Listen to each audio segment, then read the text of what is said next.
বিধান মোতাবেক তথ্য কমিশনের বার্ষিক প্রতিবেদন 2023 এই মহান সংসদে উত্থাপন করলাম। ধন্যবাদ মাননীয় স্পিকার। ধন্যবাদ মাননীয় মন্ত্রী। প্রতিবেদনটি সংসদে উপস্থাপিত হলো।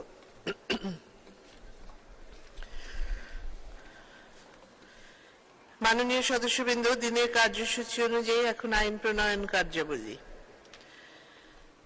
আমি এখন মাননীয় ভূমি মন্ত্রী জনাব নারায়ণ চন্দ্র চন্দকে বিদেশি স্বেচ্ছাসেবী সংস্থা স্থাবর সম্পত্তি অর্জন নিয়ন্ত্রণ বিল 2024 উত্থাপনের অনুমতি প্রার্থনার আহ্বান জানাচ্ছি। মাননীয় স্পিকার, আপনাকে ধন্যবাদ। আমি নারায়ণ চন্দ্র চন্দ, মন্ত্রী, ভূমি মন্ত্রণালয়, the foreign voluntary organisations acquisition of immovable property regulation ordinance 1983 রোহিত ক্রমে যুগোপযোগী করে নতুনভাবে প্রণয়ন কল্পে বিদেশি স্বেচ্ছাসেবী সংস্থা স্থাবর সম্পত্তি অর্জন নিয়ন্ত্রণ বিল 2024 এই মহান সংসদে উত্থাপনের অনুমতি প্রার্থনা করছি। ধন্যবাদ মাননীয় মন্ত্রী, আপনি বিলটি উত্থাপন করুন।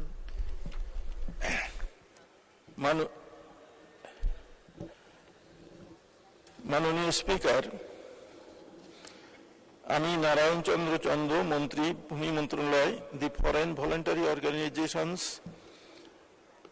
রেগুলেশন অর্ডিন্যান্স 1983 রোহিত কল্পে যুগোপযোগী করে নতুনভাবে প্রণয়ন কল্পে বিদেশি স্বেচ্ছাসেবী সংস্থা স্থাবর সম্পত্তি অর্জন নিয়ন্ত্রণ বিল 2024 এই মহান সংসদে উত্থাপন করছি। মাননীয় স্পিকার, আপনাকে ধন্যবাদ।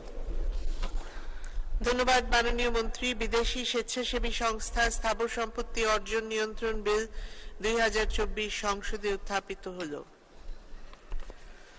আমি এখন মাননীয় ভূমি মন্ত্রী জনাব নারায়ণ চন্দ্র চন্দকে বিদেশি স্বেচ্ছাসেবী সংস্থা স্থাবর সম্পত্তি অর্জন নিয়ন্ত্রণ বিল 2024 সম্পর্কে সংসদে রিপোর্ট দানের জন্য ভূমি মন্ত্রণালয় সম্পর্কিত স্থায়ী কমিটিতে প্রেরণের প্রস্তাব উত্থাপনের আহ্বান জানাচ্ছি। ধন্যবাদ মাননীয় স্পিকার। আমি নারায়ণ চন্দ্র চন্দ, মন্ত্রী, ভূমি মন্ত্রণালয় প্রস্তাব করছি যে জাতীয় সংসদে উত্থাপিত বিদেশি স্বেচ্ছাসেবী সংস্থা স্থাবর সম্পত্তি অর্জন নিয়ন্ত্রণ বিল 2024 আগামী 60 কর্মদিবসের মধ্যে পরীক্ষাপূর্বক রিপোর্ট প্রদানের জন্য ভূমি মন্ত্রণালয় সম্পর্কিত স্থায়ী কমিটিতে প্রেরণ করা হোক। মাননীয় স্পিকার, আপনাকে ধন্যবাদ।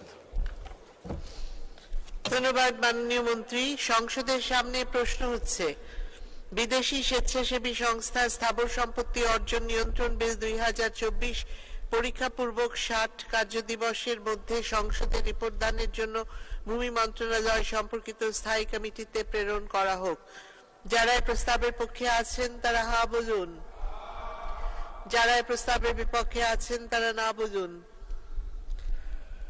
হা জয়যুক্ত হয়েছে, হা জয়যুক্ত হয়েছে, হা জয়যুক্ত হয়েছে। অতএব বিলটি ভূমি মন্ত্রণালয় সম্পর্কিত স্থায়ী কমিটিতে প্রেরিত হলো।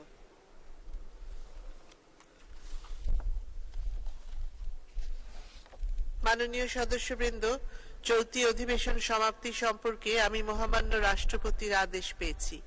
এই আদেশটি পাঠ করে শোনাবার আগে আমি অধিবেশন সমাপ্তি সম্পর্কে বক্তব্য রাখার জন্য প্রথমে আহ্বান জানাচ্ছি মাননীয় বিরোধী দলের নেতা গোলাম মোহাম্মদ কাদের, রংপুর 3। মাননীয় বিরোধী দলের নেতা গোলাম মোহাম্মদ কাদের। মাননীয় স্পিকার, আপনাকে ধন্যবাদ। বিসমিল্লাহির রহমানির রহিম। মাননীয় স্পিকার, গতবার সংসদে আমি ব্যাংকিং খাত অন্যান্য বিষয়ে অনেক কিছু বলেছিলাম। এবার ব্যাংকিং খাত দিয়ে আমি শুরু করব। তারপরে আমি বিদ্যুৎ খাত সম্পর্কে কিছু কথা বলতে চাই এবং গ্যাস খাত, এই দুটো নিয়ে আমি কথা বলতে চাই। এইসব বিষয়ে আমার যে তথ্য উপাত্তগুলি আমি সরাসরি সরকারি তথ্য থেকে নেওয়ার চেষ্টা করেছি যতগুলো সম্ভব। কিছু কিছু তথ্য আমি নিয়েছি যেটা সংবাদ মাধ্যমের মাধ্যমে পেয়েছি, তারাও সোর্স দিয়েছে, সরকারি সোর্স। তো আমার তথ্য উপাত্তের উপর ভিত্তি করে আমি কিছু মন্তব্য অথবা কিছু সুপারিশমালা পেশ করতে চাই। তো সেখানে যদি আমাদের যে ডাটাগুলো আমরা ইউজ করেছি সেখানে কোনো ভুল ত্রুটি থাকতেই পারে, যেহেতু আমি যেটা থেকে করেছি অনেক সময় সংবাদ মাধ্যম থেকে করেছি, কাজেই এগুলোতে আমার মনে হয় সকলে সেইভাবেই জিনিসগুলো দেখবেন। আমি যেটা পেয়েছি সেটার উপর বেসিস করে আমি আমার মন্তব্য করব। ব্যাংকিং খাতের ব্যাপারে আমি গতবার যখন কথা বলেছিলাম অনেক কিছু, এই খেলাফি ঋণের কথা, বিভিন্নভাবে ব্যাংকের টাকা বাইরে পাচার হয়ে যাচ্ছে, ব্যাংকগুলো আস্তে আস্তে বন্ধ হয়ে যাচ্ছে, তো এইসব ব্যাপারে অনেক কথা বলা হয়েছে। তারপরে সময় চলে গেছে 1 মাসের বেশি, ব্যাংকের অবস্থা আগের চেয়ে ভালো হয়নি, বরং মনে হচ্ছে যেন খারাপের থেকে আরো খারাপের দিকেই যাচ্ছে প্রতিদিন। তো এখন এটার বিষয়ে যেটা মনে হচ্ছে সেটার আমাদের তো কথা বলার দরকার, বলছি উন্নতি তেমন কিছু হচ্ছে না। এই বিষয়ে একটা কথা আমি এখানে একটু কোট করতে চাই, একটা আমার কাছে ভালো লেগেছে, খুব প্রাসঙ্গিক। একজন আমাদের সাবেক তত্ত্বাবধায়ক সরকারের উপদেষ্টা বিশিষ্ট অর্থনীতিবিদ হোসেন জিল্লুর গত 4 মে একটা জায়গায় সেমিনারে রাজনীতি অর্থনীতি বাংলাদেশ এখন এই ব্যাপারে কিছু কথা বলেছেন। কথাগুলো খুব প্রাসঙ্গিক জন্য আমি একটু কোট করতে চাই মাননীয় স্পিকার। উনি বলেছেন, কোট, ব্যাংকিং খাতে নীতি তৈরি করা হচ্ছে নির্দিষ্ট কোনো দুর্নীতি করার জন্য। দুর্নীতি এখন আমাদের সিস্টেমে ব্যবস্থাপনায় যুক্ত হয়ে গিয়েছে। তিনি আরো বলেছেন, কোট, গত 15 বছরে দেশের রাজনীতি অর্থনীতির মধ্যে সম্পর্কটা কেমন হয়েছে তার একটি বিশ্লেষণ হওয়া প্রয়োজন। আমরা শুনে থাকি উন্নয়ন হয়েছে, দুর্নীতি হয়েছে। এমন কথা প্রচলন আছে মাঠে যে উন্নয়ন হলে দুর্নীতি কিছুটা হবে, কিন্তু দুর্নীতি এখন আমাদের ব্যবস্থাপনায় যুক্ত হয়ে গেছে। দুর্নীতি বেড়ে যাওয়ার আরেক কারণ জবাবদিহিতা না থাকা। সরকার ও প্রশাসনের জবাবদিহিমূলক আচরণ অনুপস্থিত হওয়ার কারণ হচ্ছে আমাদের নির্বাচনী ব্যবস্থা। মন্তব্য করে তিনি বলেন, শুধু 7ই জানুয়ারি নির্বাচন নয়, অতীতের ধারাবাহিকতায় দেখেছি নির্বাচনী ভোটটা অনুপস্থিত হয়ে গেছে। মাননীয় স্পিকার, এটা তার কথা। যশোরের হাইটেক পার্ক এখন কমিউনিটি সেন্টারের জন্য ভাড়া দিতে হচ্ছে মন্তব্য করে জিল্লুর রহমান বলেন, গত 15 বছরে উন্নয়নের অর্থায়নটা ঋণ নির্ভর হয়ে গেছে। উন্নয়ন খরচের অদক্ষতা অনেক বেড়ে গেছে। একদিকে ঋণ নির্ভর উন্নয়ন, আমাদের ব্যবস্থাপনা একীভূত হয়ে গেছে। ব্যাংকিং খাতে নিয়ম নীতি তৈরি হচ্ছে দুর্নীতির প্রয়োজনে। নীতি তৈরি করা হচ্ছে নির্দিষ্ট কোনো দুর্নীতি করতে। দুর্নীতি ধরা পড়লেও তাদের বিচার হচ্ছে না। মন্তব্য করে তিনি বলেন, আপনি দুর্নীতি করছেন, সমস্যা নেই, বলা হচ্ছে করিস না। যেভাবে দুর্নীতি আমাদের সিস্টেমে একীভূত হয়ে গেছে। বৈদেশিক মুদ্রা রিজার্ভ ধরে রাখতে পারছি না, আমদানি নিয়ন্ত্রণ করা হচ্ছে। এগুলো অদক্ষ অর্থনীতির কুশাসন। এর পরিণতি সম্পর্কে তিনি বলেন, সামষ্টিক অর্থনীতিতে এক ধরনের শূন্যতা তৈরি আবার দেখতে পাচ্ছি। আর্থিক হিসাবে কিন্তু ঘাটতি এখনো আছে। কর্মসংস্থানের জন্য শিক্ষিত যুবকরা দেশ ছাড়ছেন। এতে ব্রেন ড্রেন হচ্ছে, মধ্যম আয়ের দেশে পরিণত হওয়ার সময় এটি আকাঙ্ক্ষিত নয়। আনকোট।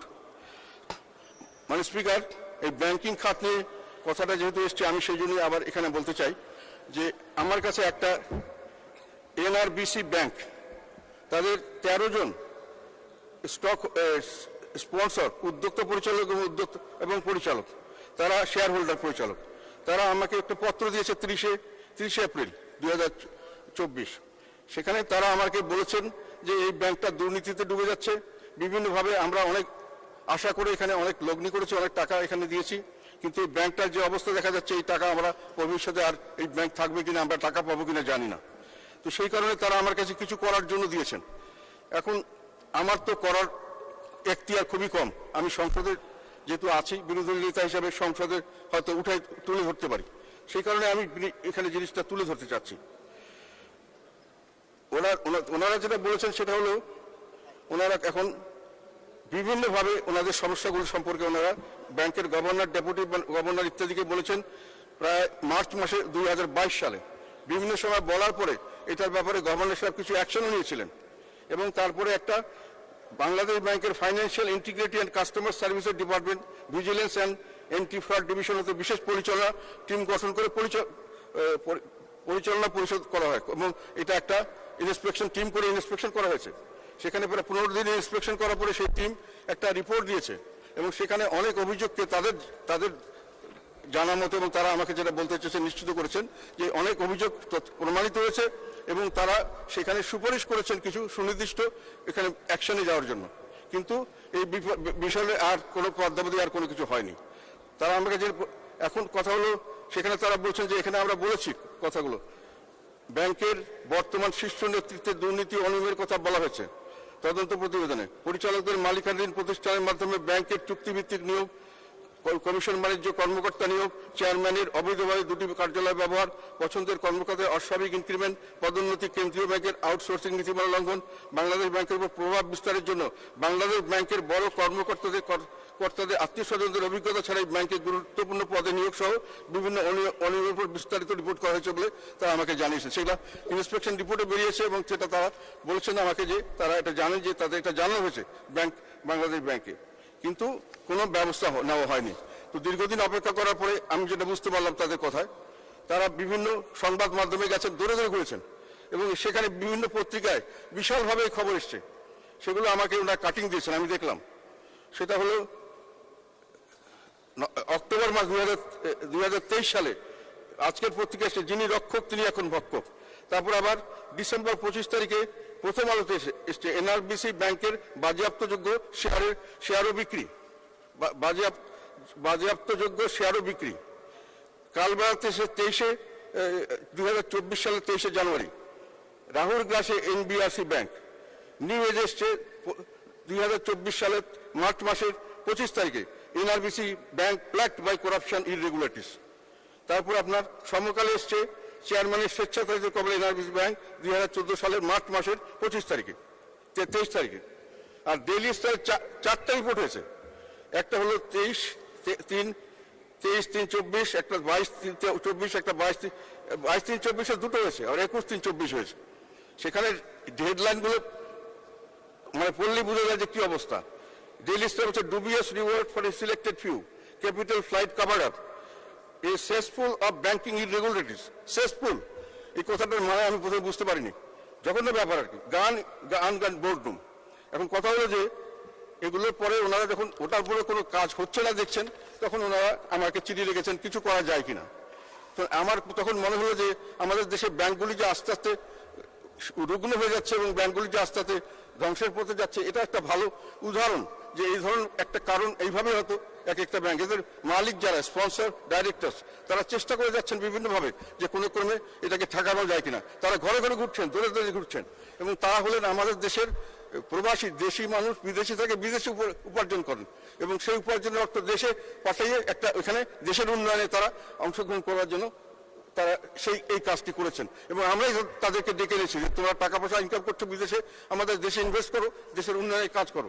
কিন্তু এসে তারা এখন যেটা অবস্থা হয়েছে, আমাকে যেটা বলেছেন, তারা এখন বলছে ভাই আমাদের তো এখন ভিক্ষা চাইলে কুস্তা সামলা অবস্থা হয়ে গেছে, মানে আমাদের যেটা দিয়েছি সেটা আর ফেরত পাবো কিনা এটা নিয়ে আমরা অডিট হয়ে গেছে। তো এটা আমি মনে করি আমাদের দেশের ভাবমূর্তির জন্য এটা মঙ্গলজনক নয়। আর এই ধরনের কাজে যদি এরকম আমরা করতেই থাকি, তাহলে ভবিষ্যতে আর কেউ এরকম ভাবে বিদেশ থেকে টাকা নিয়ে এখানে এসে ইনভেস্ট করতে চাইবেন না।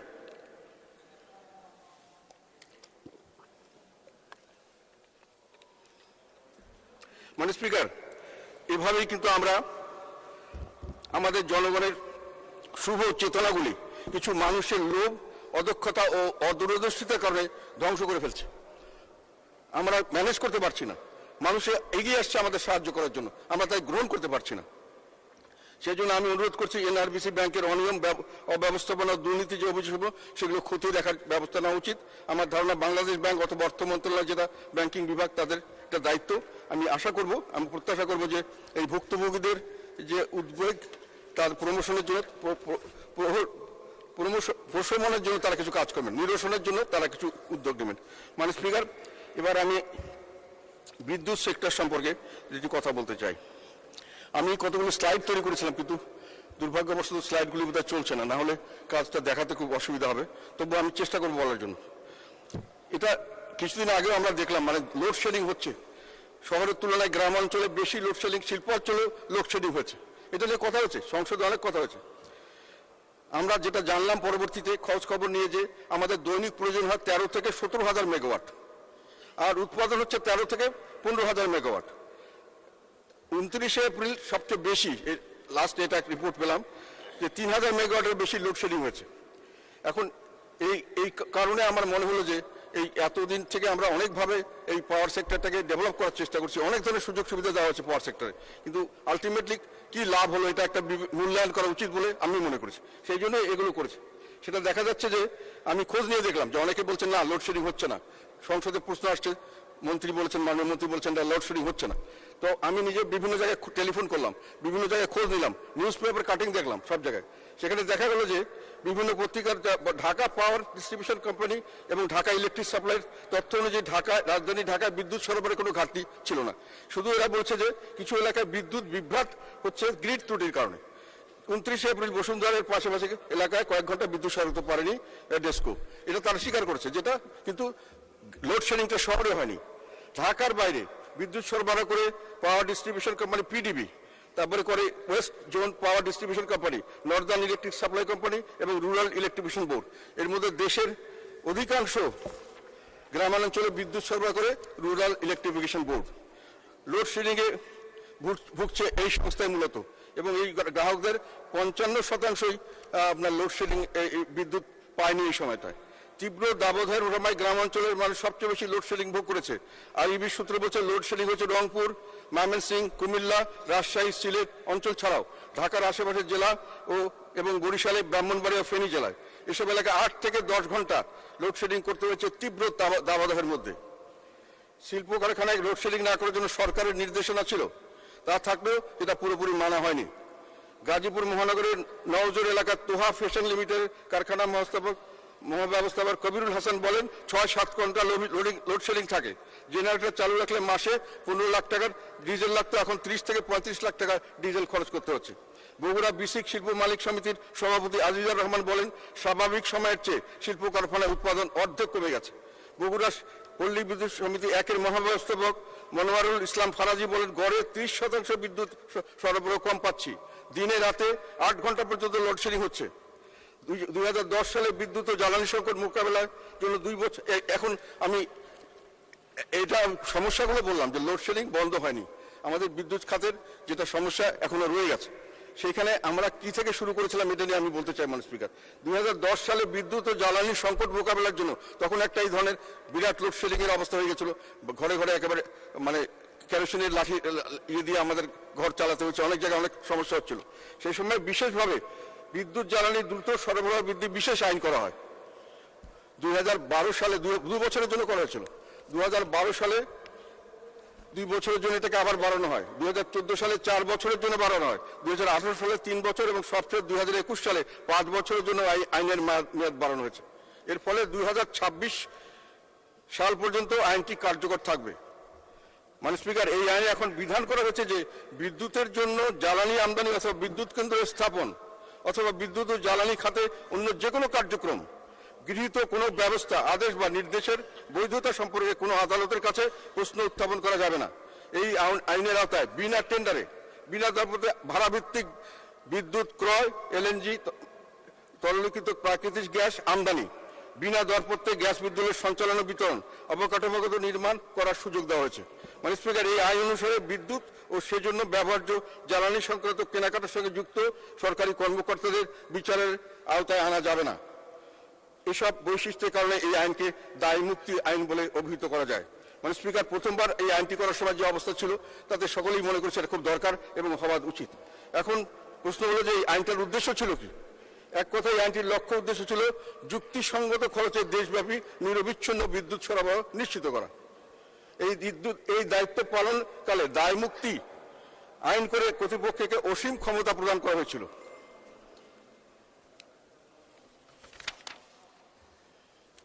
এখন বিদ্যুৎ সরবরাহের বর্তমান পরিস্থিতি 2014 সালে এখন এসে আমরা কি দেখছি? আমি মনে করি এটা মূল্যায়ন হলো যে বিদ্যুৎ সরবরাহ নিরবিচ্ছিন্ন হয়নি। বাস্তবতা হচ্ছে বিদ্যুৎ লোডশেডিং অব্যাহত আছে, যেটা একটু আগে বললাম। আর কিন্তু সেখানে মজার ব্যাপার হলো যে power grid company of Bangladesh PGCB সূত্রের মধ্যে 29 এপ্রিল লোডশেডিং হয়েছে 3000-এর উপরে, 3196 মেগাওয়াট।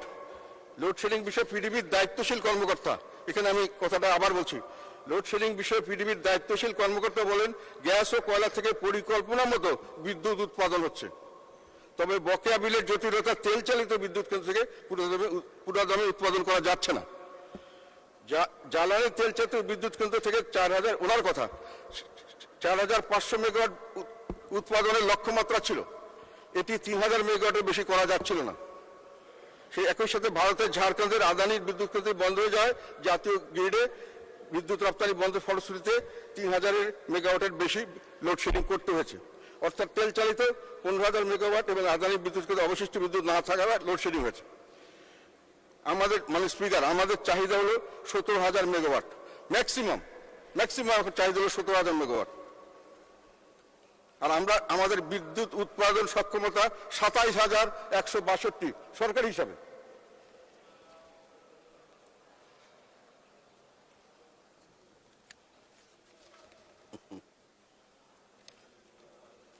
প্রয়োজনের চেয়ে 10,000 মেগাওয়াটের উপর উৎপাদন ক্ষমতা বিদ্যুৎ কেন্দ্র বসে আছে।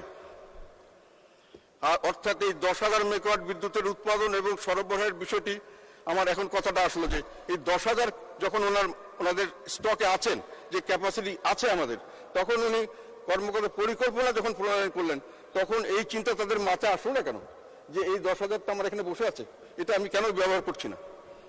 এই অতিরিক্ত উৎপাদনক্ষম বিদ্যুৎ বেসরকারি খাতে অনেক বেশি সুযোগ সুবিধা দিয়ে দেওয়া হচ্ছে শুধুমাত্র এই ধরনের পরিস্থিতি মোকাবেলা করে নিরবিচ্ছিন্নভাবে বিদ্যুৎ দেওয়ার জন্য।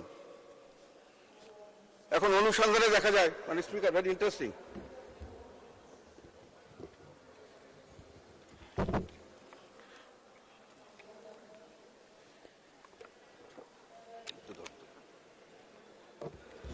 অনুসন্ধানে দেখা যায় যে এই ধরনের বেসরকারি মালিকানাধীন কেন্দ্রের একটি বড় অংশ কখনো বিদ্যুৎ উৎপাদন করেনি বা খুব ক্ষীণ সংখ্যক বিদ্যুৎ উৎপাদন করেছে, যেমন কোনো ক্ষেত্রে সক্ষমতার 1 থেকে 2%। এগুলো সরকারি হিসাব, স্পিকার, এটা আমার কথা না। অর্থাৎ কেন্দ্রগুলি অধিকাংশ সময় উৎপাদন বিহীন অলস সময় পার করেছে, সরকারি হিসাব। 2018 থেকে 22 পর্যন্ত কিছু বিদ্যুৎ কেন্দ্রে কোনো উৎপাদন করেনি, কিন্তু তাদের পরিচালনার সকল ব্যয় সরকার বহন করেছে। তাদের একটি তালিকা নিচে দেওয়া হলো, আমি জানি না তালিকা, হ্যাঁ, উৎপাদন শূন্য বিদ্যুৎ কেন্দ্র। অর্থ বছর 2017-18-তে সরকারি 12টি, বেসরকারি 7টি, এটা বসেছিল, একটা বিন্দু উৎপাদন করেনি। তাদেরকে দেওয়া হয়েছে, ফিক্সড খরচ দেওয়া হচ্ছে 253 কোটি টাকা বছরে। 2018-19 সালে 12টি সরকারি এবং 13টি বেসরকারি বসেছিল, তাকে দেওয়া হচ্ছে 778 কোটি টাকা খরচ করা হয়েছে তাদের পিছনে। 2019-2020 সালে সরকারি ছিল 18টি, বেসরকারি 3টি বসেছিল, সম্পূর্ণ কোনো উৎপাদন করেনি, তাদেরকে দেওয়া হচ্ছে 1,724 কোটি টাকা। এগুলো আমি সরকারি হিসাব থেকে বলছি, ডেইলি স্টার এটা এসছে, আমি জানি না, সত্য না হলে সেটা খবর বের করা যাবে হয়তো। আমার কাছে যেটা খবর আছে সেটা এটি। 2020-21-এ 15টি সরকারি, বেসরকারি নাই 3,300, এটা বসেছিল 3,034 কোটি টাকা, 334 কোটি টাকা তাদেরকে দেওয়া হয়েছে। 21-22-এ 13টি সরকারি, 3টি বেসরকারি বসেছিল, 733 কোটি দেওয়া হয়েছে। টোটাল 3,822 কোটি টাকা দেওয়া হয়েছে। একটা পয়সা, একটা দিন, একটা কোনো বিদ্যুৎ উৎপাদন করা হয়নি। আবার 2021 থেকে 22 সাল পর্যন্ত দেশে 151টি বিদ্যুৎ কেন্দ্র ছিল, তার মধ্যে 22টি সরকারি ও 26টি বেসরকারি, অর্থাৎ সর্বমোট 68টি বিদ্যুৎ কেন্দ্র গত 5 অর্থ বছরে তাদের উৎপাদন সক্ষমতার 10% বা তার চেয়ে কম বিদ্যুৎ উৎপাদন করেছে, কিন্তু উৎপাদন না করে তাদেরকে পুরোপুরি ক্যাপাসিটি চার্জ সম্পূর্ণভাবে দিতে হয়েছে। এখন কথা হলো, আগে বলেছি, বর্তমানে দেশে বিদ্যুৎ উৎপাদন ক্ষমতা দাঁড়িয়েছে সরকারি হিসাবে 27,162 মেগাওয়াট। এর মধ্যে 13,500 মেগাওয়াট পর্যন্ত সাধারণত ব্যবহার করা হয়, কিন্তু সম্প্রতি এই হঠাৎ করে খুব গরম পড়াতে ব্যবহারটা বেড়ে গেছিল 16,477 বা 17,000-এর মতো। সেটাতে উৎপাদনের রেকর্ড করা হয়েছে। প্রায় 1,000 বেশি মেগাওয়াট উৎপাদন ক্ষমতার বিদ্যুৎগুলি, প্রায় 10,000 এর বেশি মেগাওয়াট ক্ষমতা সম্পন্ন বিদ্যুৎ কেন্দ্রগুলি বসেছিল। এ ধরনের বিদ্যুৎ কেন্দ্রগুলি উৎপাদন ছাড়াই ক্যাপাসিটি চার্জ প্রদান করা হচ্ছে। যদি তাদের উৎপাদন সক্ষমতা ব্যবহার যদিও অনেক সময় তাদেরকে দরকার ছিল, একটু আগে যেটা বললাম, কিন্তু অজ্ঞাতের কারণে সেটি করা হয়নি। আশঙ্কা হয় এগুলি সত্যিকার অর্থে এই বিদ্যুৎ কেন্দ্রগুলি কি সচল ছিল কোনো সময়, বা সচল অবস্থায় আছে এখনো? অনেকে ঠাট্টার ছলে বলেন অনেক সময় যে কোনো খেলনা কেন্দ্রে বসিয়ে দেওয়া হয়েছে, যেহেতু না চালিয়ে বিদ্যুৎ উৎপাদন না করে পয়সা পাওয়া যায়, তো বিদ্যুৎ কেন্দ্রের দরকার কি? বলা হয় বাংলাদেশ পাওয়ার ডেভেলপমেন্ট বোর্ড প্রতি বছর উৎপাদন খরচের চেয়ে কম দামে বিদ্যুৎ বিক্রি করার কারণে ব্যাপক ক্ষতির সম্মুখীন হচ্ছে। এটা একটা আমরা জানি যে বিদ্যুতের লস হচ্ছে, পিডিবি অনেক লস করছেন, এবং এই লসটার কারণ হলো আমরা যে উৎপাদন খরচ করছি আর তার চেয়ে আয় করছি, তার চেয়ে যে রেটে দিয়ে আয় করছি সেই রেটে আয় করে আমাদের পোষাতে পারছি না। আমাদের সরকারি পাবলিক কোষাগার থেকে আমাদেরকে ভর্তুকি দিতে হয়। সেই ভর্তুকি দেওয়া হচ্ছে 23-24 সালে বিদ্যুৎ খাতে ভর্তুকি নির্ধারণ করা হয়েছিল 39,406 কোটি টাকা। কিন্তু দেখা যাচ্ছে সে সময়ই পাওয়ার স্টেশনগুলোকে সেই ক্যাপাসিটি চার্জ দেওয়া হচ্ছে 32,000 কোটি টাকা।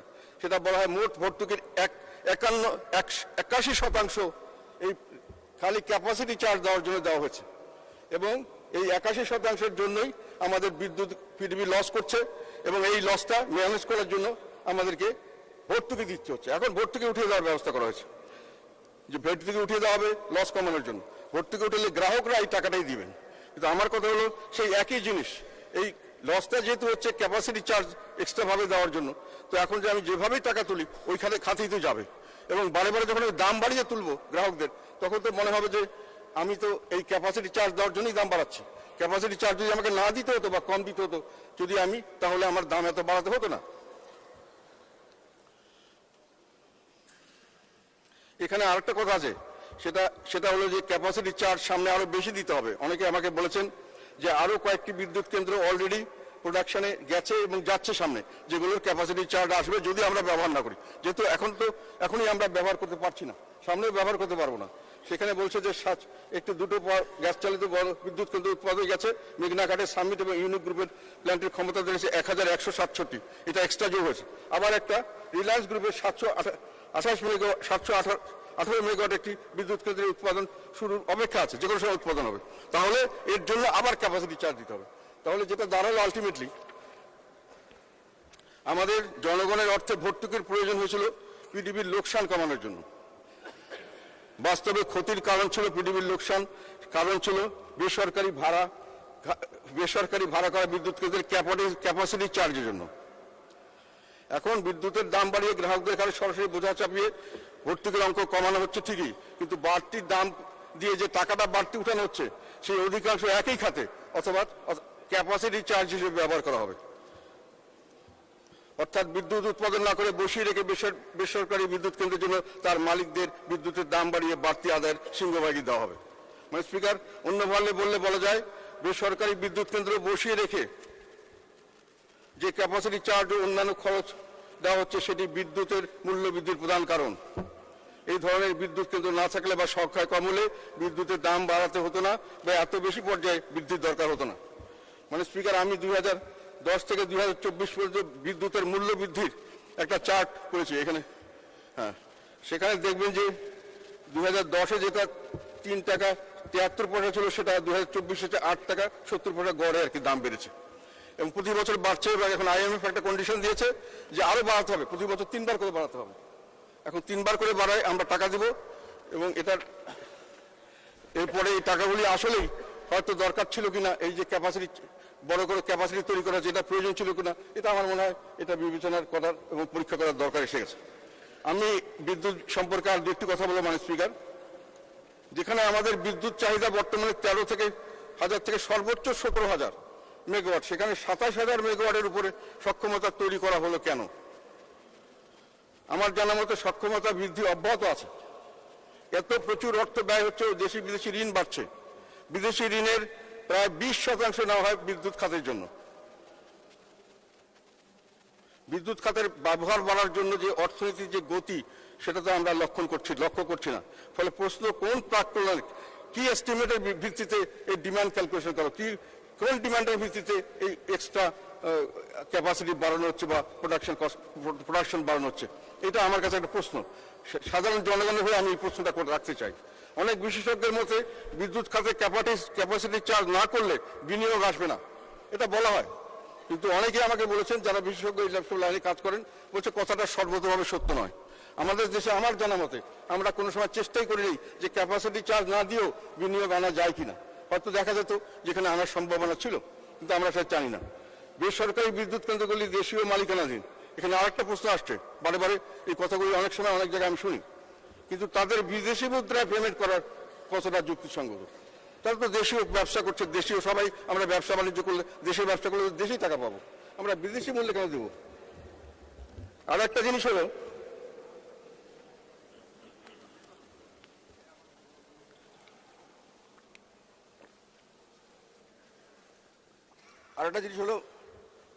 ব্যাংকিং খাতের নিয়ম হলো 25%-এর বেশি কোনো কোম্পানিকে ঋণ দিতে পারবে না, মূলধনের 25%-এর বেশি। এখানে কিন্তু 100% তারা নিয়ে যাচ্ছে। তো এই ধরনের এক্সট্রাঅর্ডিনারি সুযোগ দিয়ে ব্যাংকিং খাতের উপর একটা বাড়তি ঝুঁকির সৃষ্টি করা হচ্ছে কিনা, এটা আমার প্রশ্ন মাননীয় স্পিকার। তো আমি এই বিদ্যুৎ খাত সম্পর্কে এইটুকুই বললাম মাননীয় স্পিকার। আমার যদি কথার মধ্যে কোনো ভুল থাকে, এগুলো তথ্য ভুল থাকে, তার জন্য আমি দুঃখিত। তবে আমি মনে করি যে এগুলো যাচাই করা দরকার এসে গেছে। মাননীয় স্পিকার, এবার আমি প্রাকৃতিক গ্যাস সরবরাহ পরিস্থিতি নিয়ে কিছু কথা বলতে চাই। এটাতে আমি যেটা দেখতে পাচ্ছি সেটা একটা ভয়াবহ পরিস্থিতি। আমাদের মনে হচ্ছে যে আমরা জ্বালানি নিরাপত্তাহীনতার মধ্যে পড়তে যাচ্ছি কিনা, এটার জন্য আমি কিছু বিশ্লেষণ দেব। মাননীয় স্পিকার, আমাদের দেশের প্রাকৃতিক গ্যাস সরবরাহ পরিস্থিতি হলো দৈনিক গ্যাসের মোট চাহিদা 3880 million cubic feet per day. সেখান থেকে সরবরাহ করা হয় 824 ঘাটতি দেখা হয়। এটা দেওয়া সম্ভব হচ্ছে না, আমরা দিতে পারছি না এখনই। ফলে আমরা সরবরাহ করতে 3056 মেগাওয়াট সরবরাহ করছে এটাই। আর বাকিগুলো ঘাটতি হিসেবে আছে, ওটা বিভিন্ন জায়গায় ঘাটতির যে ফল, এটা আমি পরবর্তীকালে দেখাবো। অনেক জায়গায় ইন্ডাস্ট্রিতে, অনেক ক্ষেত্রে বিদ্যুৎ কেন্দ্রে, অনেক শিল্প অঞ্চলে গ্যাস পাচ্ছে না, কেননা আমরা ঘাটতি করেছি। আমরা অলরেডি সম্পূর্ণ গ্যাস দিতে পারছি না। যেটা দিচ্ছি সেটার মধ্যে দুটো সোর্স আছে, একটা হলো আমরা দেশীয় গ্যাস ফিল্ড, আর একটা হলো বিদেশ থেকে এলএনজি ইম্পোর্ট করা। এই দেশীয় গ্যাস ফিল্ডের মধ্যেও দুটো ভাগ আছে। একটা তো রাষ্ট্রায়ত্ত গ্যাস কোম্পানির মাধ্যমে সরবরাহ, কতগুলো আছে আমাদের দেশের বাপেক্স ইত্যাদি যারা চালায়, পেট্রো বাংলা, তারাই এক্সট্রাক্ট করে, সেখানে 791। আর আন্তর্জাতিক দুটো তেল কোম্পানির মাধ্যমে 1224 মেগাওয়াট দিয়ে 2025 million cubic feet per day করা হয়। ফিগারগুলো ওখানে আছে মাননীয় স্পিকার। আমি বলতে চাচ্ছি যে এখানে যেটা আন্তর্জাতিক যে কোম্পানিগুলো এখানে করছে, শেভরনের 3টা বা 4টা আছে, তার মধ্যে বিবিএনআই সবচেয়ে বড়। সেই বিবিএনআই 33% প্রোডাকশন হচ্ছে এখন টোটাল প্রোডাকশনের। সেই বিবিএনআর প্রোডাকশন থেকে যেটা দেখা যাচ্ছে সেটা হলো একটা বড় ডেঞ্জারাস ব্যাপার, কেননা বিবিএনআর যে রিজার্ভ ক্যালকুলেট করা হয়েছিল, এটা আমাদের এখন যে চাহিদা তার মোট 1/3।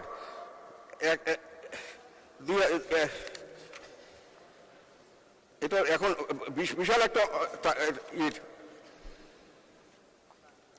বিবিএনআই করছে 1016 মিলিয়ন, 1016 মিলিয়ন কিউবিক ফিট।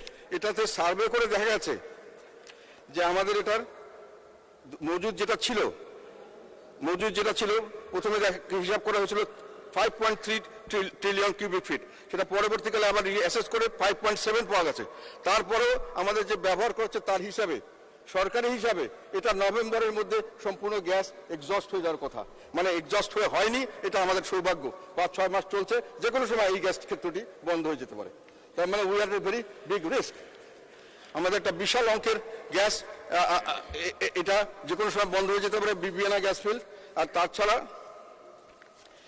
কাজেই আমাদের যদি এটা কোনো কারণে বন্ধ হয়ে যায়, এগুলো আমি পেট্রো বাংলা থেকে অনেক চেষ্টা করে এই নিউজগুলো নিয়েছি, আমি জানি না সবাই জানেন কিনা, এগুলো হয়তো ভুল হলে আমি খুশি হব।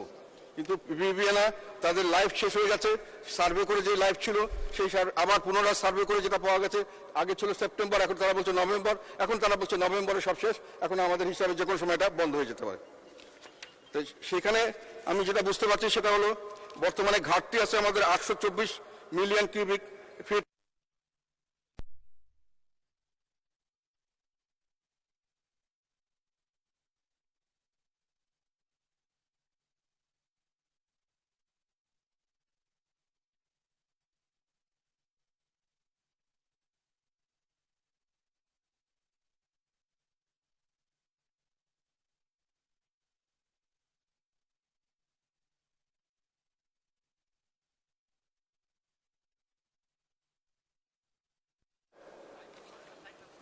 সেটা হলো floating storage and regasification unit. এটা এখন 500 মিলিয়ন কিউবিক ফিট করে দুটো আছে, সেই দুটো দিয়ে আমরা কাজ চালাচ্ছি। এখন এটা যদি আবার নতুন করে কিনতে হয় তাহলে আবার দুটোকে দিতে হবে, এবং যেটা আমাদের প্ল্যান্ট একটা তৈরি করা হচ্ছে অনশোর, এটা আরো 2-3 বছর লাগবে। আর এখন কথা হলো গ্যাস কিনে আনলে তো হবে না, গ্যাসটা কিনে আনে রিগ্যাসিফিকেশন করে যদি পাইপলাইনে দিতে হয়, পাইপলাইনে দিয়ে দেওয়ার জন্য ওই ক্যাপাসিটি আছে কিনা আমি খবর নিতে পারিনি। আমি চেষ্টা করেছি, জানার চেষ্টা করেছি, কেননা যে ক্যাপাসিটিতে এখন চড়ছে সেই ক্যাপাসিটির চেয়ে বেশি ক্যাপাসিটি ছাড়া ওখানে গ্যাস দিতে পারে না। আমি কথাগুলো বলি, যদি ভুল হয় ভুল হতে পারে, কথা তো খুব বেশি বলার সুযোগ হয় না। কেননা আমি মনে করি যে আমাদের যেটা কনসার্ন, এটা সারা জাতির কনসার্ন, সরকারের কনসার্ন, হয়তো সরকারি পর্যায়ে সবাই এটা জানেন না। সেই কারণে আমি মনে করি এটা বলা উচিত। যদি ভুল হয়, আমার তথ্যগুলি যদি সঠিক না, আমি খুশি হব। কাজে আমি মনে করছি আমরা একটা জ্বালানি নিরাপত্তাহীনতার দিকে যাচ্ছি, যে কোনো সময় জ্বালানি, এবং সেখানে হঠাৎ করে আমরা আনতে পারবো কিনা, এবং সেই জ্বালানি আনলে আবার এখানে দিতে পারবো কিনা, দেওয়ার পরে এটাকে সঞ্চালন লাইনে নিতে পারবো কিনা, এগুলো নিয়ে একটা সন্দেহ দেখা দিচ্ছে। কাজে আমাদের কথা যেটা, সেটা হলো আমাদেরকে নতুন গ্যাস ফিল্ড অনুসন্ধান করতে হবে। এখন দেখা যাচ্ছে যে আমাদের লোকাল, আমাদের যে লোকাল এক্সপার্টাইজ আছে, যারা আমাদের কোম্পানি, তারা অনেক সস্তা দরে অনেক ভালো গ্যাস উত্তোলন করতে পারে, আমি হিসাবে দেখলাম। আর যেটা ফরেন কোম্পানি এসে করছে, তারাও ভালো সস্তা দরে দিতে পারে, তাদের খরচটা বেশি হয়। আমাদের রাষ্ট্র 4 বছর হিসাবে দেখা গেছে রাষ্ট্রায়ত্ত গ্যাস উত্তোলন কোম্পানি 26% গ্যাস সরবরাহ করে, খরচ করে মাত্র খরচের 5.25%।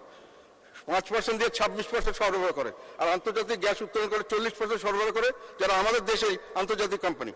কিন্তু মোট ব্যয়ের 17% মতো তাদের ব্যয় দিতে হয়। আর এলএনজি আমদানি করে আমরা 34% এখন ম্যানেজ করছি। 33 থেকে 34% আমাদেরকে 77% টোটাল খরচ এলএনজি থেকে দিতে হয়। কাজে আমাদের দেশের প্রোডাকশন করার উচিত ছিল, আগের থেকে চেষ্টা করা উচিত ছিল। এখন আমার মনে হয় এখন হাই টাইম এটা করা হচ্ছে। আমি কালকে দেখলাম যে কতগুলো কন্ট্রাক্ট দেওয়া হচ্ছে কোম্পানির সঙ্গে, কিন্তু সেখানে কতদিন লাগবে কি হবে আমি জানি না। আগে দিলে আরো ভালো হতো, কেননা তেল, এলপিজির যেটা এলএনজির দাম, আমাদের দেশের থেকে গ্যাস করলে আমাদের যদি 1 ইউনিটে $1 থেকে $3 খরচ হয়, দীর্ঘমেয়াদী চুক্তিতে হচ্ছে এখন $12 1 ইউনিট, মানে 1000 কিউবিক ফিট, 1 মিলিয়ন BTU। আর স্পট মার্কেট থেকে গেলে $35 থেকে $40 লাগে। সেটা যদি আমরা নিজের থেকে করি, অনেক অনেক সস্তা দরে আমরা করতে পারবো, এবং এটা এখন উত্তোলন করা দরকার। এবং সেখানে আমাদের দেশে প্রাকৃতিক গ্যাস পাওয়া গেছে। সেখানে আমি আমার হিসাবে বাংলাদেশের পশ্চিম ও দক্ষিণ এলাকায় অনাবিষ্কৃত গ্যাসের মজুদ রয়েছে। ইউএসজিএস এন্ড পেট্রোবাংলা যৌথ জরিপে 32 TCF এবং 2018 সালে ডেনমার্ক এবং র্যাম্বোল পরামর্শ কোম্পানি জরিপে 34 TCF এর প্রাকৃতিক গ্যাসের মজুদ পাওয়া যাওয়ার সম্ভাবনা বলেছেন। এখানে অনুসন্ধান করা দরকার, এবং অনুসন্ধানের সময় আমি মনে করি যে অনুসন্ধানের সময় আমাদের দেশি কোম্পানিগুলো দিলে, দেশি কোম্পানিকে যত বেশি আমরা সুযোগ সুবিধা দিব, তত আমরা লাভবান হব। এবং এটা যত তাড়াতাড়ি করা সম্ভব সেটা করা উচিত। তার জন্য হয়তো দরকার হলে এখানে যদি স্পেশাল কোনো ব্যবস্থা করতে হয়, তাও করা উচিত। কেননা তাদেরকে অনেক সময় বলা হয় যে তারা এক্সপার্ট নয়, তারা পারে না। কিন্তু আমরা দেখেছি যে হিস্ট্রিক্যালি ফিগার আমি চেক করে দেখেছি যে তাদের যে কয়েকটা তারা করেছে, সেখানে তারা যথেষ্ট ভালো করেছে। তারা 18টি কূপ খনন করে রাষ্ট্রায়ত্ত গ্যাস কোম্পানি 9টি গ্যাস কূপ পাওয়া গেছে, 50% সফলতা। আর তাদের খরচ হয়েছে 6,832 কোটি টাকা। আর আন্তর্জাতিক গ্যাস কোম্পানি আমাদের দেশে করেছে 56,545 কোটি টাকা। 8টি কূপ খনন করেছে, 2টিতে গ্যাস পাওয়া গেছে। তাদের সাকসেস রেট হলো 25%। তো আমার কথা হলো, গ্যাস সেক্টরে এই কথা বলে আমি শেষ করতে চাই যে দেশীয় গ্যাস কোম্পানিগুলোকে গ্যাস অনুসন্ধানের ক্ষেত্রে প্রাধান্য দেওয়া উচিত আমাদের। বিদেশি কোম্পানিকে এ কাজে নিয়োজিত করা যেতে পারে, করা হচ্ছে, আমি কালকে দেখলাম। তবে আরো ভালো করে, বেশি করে করা উচিত। আর গ্যাস অনুসন্ধানের মাধ্যমে গ্যাস প্রাপ্তি সাপেক্ষে আগামীতে বাংলাদেশের জ্বালানি নিরাপত্তা নির্ভরশীল বিষয়টি খুব সিরিয়াসলি এটা দেখা উচিত। আমরা গ্যাসের উপরে, জ্বালানির বিষয়ে যথেষ্টভাবে নির্ভরশীল হয়ে গেছে। মানে স্পিকার, আমি এখানে আর 2-1টি কথা বলবো, আর বেশি কথা বলবো না। আমাদের কয়েকদিন আগে মেট্রো রেল হলো, আমরা সবাই খুশি হয়েছি। মেট্রো রেল নিয়ে আমরা খুব গর্বিত। কিন্তু আমি কয়েকটা জিনিস দেখতে চেষ্টা করলাম। সেখানে গিয়ে যেটা দেখলাম, মেট্রো রেলের নির্মাণ খরচ অনেক বেশি হয়েছে পৃথিবীর যে কোনো জায়গার চেয়ে। হায়দ্রাবাদ ভারতে 316 কোটি টাকা পার কিলোমিটার খরচ হয়েছে। জয়পুরহাট ভারতে 346 কোটি টাকা পার কিলোমিটার খরচ হয়েছে। আহমেদাবাদ ভারতে 420 কোটি টাকা পার কিলোমিটার খরচ হয়েছে। বেঙ্গালুর ভারতে 540 কোটি টাকা পার কিলোমিটার খরচ হয়েছে। Kolkata east West metro rail extension Hooghly নদীর নিচে দিয়ে গেছে, সেটা 110.8 কিলোমিটার 6 মার্চ উদ্বোধন হয়েছে। 1048 কোটি টাকা পার কিলোমিটার হয়েছে। আর দুবাইয়ে চালকবিহীন 70 কিলোমিটার, সেটা হচ্ছে 709 কোটি টাকা পার কিলোমিটার। আর আমাদের MRT 6 Uttara to Motijheel 21.6 kilometre খরচ হয়েছে 1534 কোটি টাকা পার কিলোমিটার। আর MRT গাবতলী 5 দাসেরকান্দি 17.2 কিলোমিটার 3175 কোটি টাকা কিলোমিটার পার কিলোমিটার খরচ। MRT 1 বিমানবন্দর কমলাপুর প্লাস পূর্বাচল 31 এবং 1682 কোটি টাকা পার কিলোমিটার খরচ হয়েছে। এগুলো সরকারি হিসাব। আর দুটো জিনিস আমি সবসময় বলি, এখনো বলছি, আমাদের দেশে কতগুলো জিনিসের মানুষের আস্তে আস্তে ভুলে যাচ্ছে। সেটা হলো আমাদের যে একটা বিরাট অঙ্কের চুরি হয়েছিল বাংলাদেশ ব্যাংকের রিজার্ভ চুরি হয়েছিল। রিজার্ভ চুরির তারিখ ছিল 4 ফেব্রুয়ারি 2016। চুরি হওয়া অর্থের পরিমাণ $81 মিলিয়ন। কিছু উদ্ধার হয়েছে 25 মিলিয়নের মতো। চুরির বিষয়ে মামলা হয়েছে 15 মার্চ 2016 সালে। মামলার সময় অতিবাহিত 8 বছর 1 মাস 21 দিন। তদন্ত প্রতিবেদন দাখিলের সময় পেছানো হয়েছে 78 বার। তো এইটা হলো যে, আর একটা শুধু আমরা বারে বারে বলি, একটি শেষ করব। মানে স্পিকার, সাগর রুনি হত্যাকাণ্ড হয়েছে 11 ফেব্রুয়ারি 2012। এটা গতবার আমি বলেছিলাম। সেখানে এখন 8 বার তদন্ত কর্মকর্তা পরিবর্তন করা হয়েছে, 108 বার তদন্ত প্রতিবেদনের তারিখ পরিবর্তন করেছে। মামলার বয়স হয়েছে 12 বছর 2 মাস 27 দিন। এখনো ইনকোয়ারি শুরু হয়নি। তো এগুলো আমি মনে করি যে এগুলো বিচার, justice delayed is justice denied. বিলম্বিত বিচার বিচারহীনতা সৃষ্টি করে। বিচারহীনতার সংস্কৃতি আমরা তৈরি করছি কিনা এই বিষয়টি আমাকে ভাবিয়ে তোলে অনেক সময়। সেই জন্যই কথাগুলো বললাম।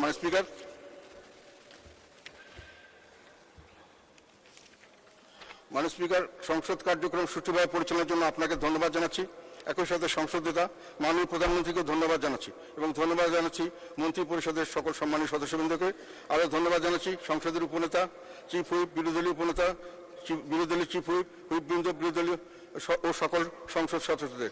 চলতি অধিবেশনে সংসদ কার্যক্রমে জড়িত সংসদ সচিবালয়ের সকল কর্মকর্তা কর্মচারী, গণপূর্ত বিভাগ, বিদ্যুৎ বিভাগ, বাংলাদেশ টেলিভিশন, বাংলাদেশ বেতার এবং আইন শৃঙ্খলার কাজে জড়িত সকল কর্মকর্তা কর্মচারীকে আমি ধন্যবাদ জানাই। মাননীয় স্পিকার, আপনাকে ধন্যবাদ।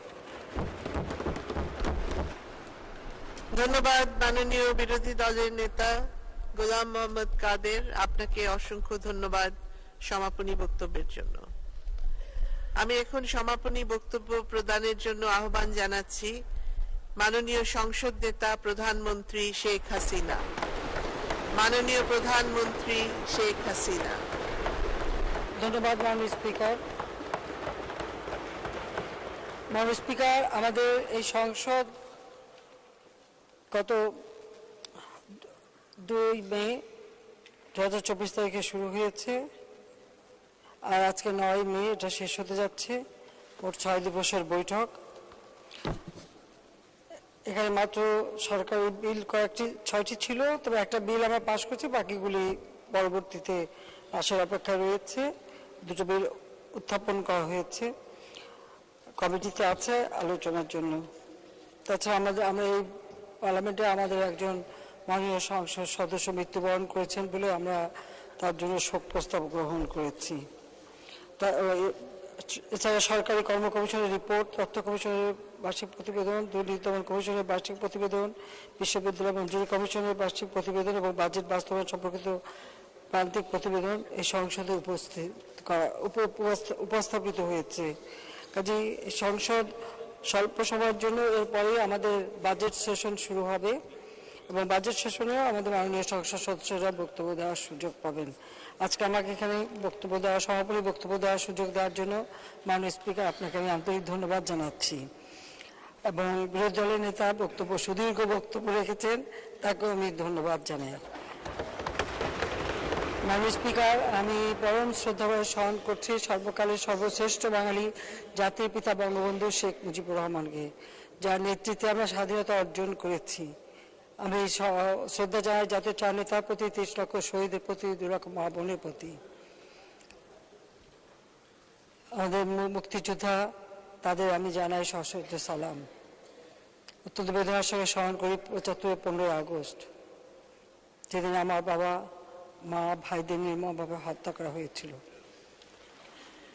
বাংলাদেশের রাষ্ট্রপতি, প্রথম রাষ্ট্রপতি, এবং তিনি সেদিনের রাষ্ট্রপতি ছিলেন বঙ্গবন্ধু শেখ মুজিবুর রহমান, তাকে নির্মমভাবে হত্যা করা হয়। একই সাথে আমার মা ফজিলাতুন্নেসা মুজিবকে হত্যা করে, আমার ভাই কামাল জামাল রাসেল ছোট্ট 10 বছর রাষ্ট্র রেহাই পায়নি, তাকে হত্যা করে। কামাল জামালের নবপরিণীত সুলতানা রোজিকে হত্যা করে। আমার একমাত্র চাচা শেখ আবু নাসের মুক্তিযোদ্ধা, তাকেও হত্যা করে। তিনি মুক্তিযোদ্ধা ছিলেন, তাকেও রেহাই দেয়নি খুনিরা, এবং পঙ্গু ছিলেন। আমার মেজ ফুপুর বাড়ি আক্রমণ করে ফুফাতো ভাই যুবনেতা শেখ ফজলুল হক মনি এবং তার অন্তঃসত্ত্বা স্ত্রী আর্যমণিকে হত্যা করে। সেজেপুর বাড়িতে আক্রমণ করে আমার ফুফু আব্দুল আফসান এবাদ কৃষিমন্ত্রী ছিলেন, তাকে এবং তার 10 বছরের ছেলে আরিফ, 13 বছরের মেয়ে বেবি, 4 বছর নাতি সুকান্তকে নির্মমভাবে হত্যা করে। তার ভ্রাতুষ্পুত্র মুক্তিযোদ্ধা শহীদ সানিবাদ এবং ভাগ্নে রিন্টুকে হত্যা করে। 15 আগস্টে যারা শাহাদত বরণ করেছেন, আমি তাদের আত্মার মাগফিরাত কামনা করি। মাননীয় স্পিকার, আজকে 9 মে এই দিন ডক্টর ওয়াজেদ মৃত্যুবরণ করে, আমি তার আত্মার মাগফিরাত কামনা করি। জাতির পিতা চেয়েছিলেন এই দেশটাকে উন্নত সমৃদ্ধ দেশ হিসেবে গড়ে তুলবেন। মাত্র 3 বছর 7 মাসেই একটা যুদ্ধ বিধ্বস্ত দেশ এবং একটি প্রদেশ, তাকে রাষ্ট্রে উন্নীত করে স্বাধীন সার্বভৌম রাষ্ট্রকে যুদ্ধের সেই ভয়াবহতা কাটিয়ে উঠে স্বল্প সময়ের মধ্যে 3 বছর 7 মাসের মধ্যেই বাংলাদেশকে স্বল্পোন্নত দেশে উন্নীত করেন। বাংলাদেশের মানুষের গণতান্ত্রিক অধিকার এবং তাদের ভাগ্য পরিবর্তনের ব্যাপক কর্মসূচি তিনি হাতে নেন, যা বাস্তবায়িত করতে যদি পারতেন, তা যদি বাস্তবায়িত হতো, তাহলে বাংলাদেশ স্বাধীনতার 10 বছরের মধ্যেই উন্নত সমৃদ্ধ সোনার বাংলা হিসেবে গড়ে উঠত। আমাদের দুর্ভাগ্য, 15 আগস্টে জাতির পিতাকে হত্যার পর আমরা দেখেছি এদেশে কি রক্তাক্ত অবস্থা। শুধু যে জাতির পিতাকে হত্যা করেছে তা না, 3রা নভেম্বর ঢাকা কেন্দ্রীয় কারাগারে জাতীয় 4 নেতাকে নির্মমভাবে হত্যা করে। আওয়ামী লীগের অগণিত নেতা কর্মীকে গ্রেপ্তার, তাদের উপর অমানবিক অত্যাচার। সেনাবাহিনীতে একের পর এক কূ হতে থাকে। হাজার হাজার সেনা অফিসার সৈনিকদের বলতে গেলে বিনা বিচারে বা বিচারের নামে প্রহসন করে তাদের হত্যা করা হয়, ফাঁসি দেওয়া হয়, ফায়ারিং স্কোয়াডে মারা হয়, লাশ গুম করে ফেলা হয়। সেনাবাহিনী, বিমান বাহিনীর শত শত হাজার হাজার অফিসার সৈনিকদের এইভাবে মারা হয়। এখনো তাদের স্বজনরা সেই গুম হয়ে যাওয়া তাদের আপনজনকে খুঁজে বেড়াচ্ছে। প্রায় 18-19টা কূ হয়েছিল সেই সময়। সেনাছাউনিতে বিধবার কান্না, সন্তানহারা পিতামাতার কান্না, পিতাহারা সন্তানের কান্নায় আকাশ বাতাস ভারী ছিল।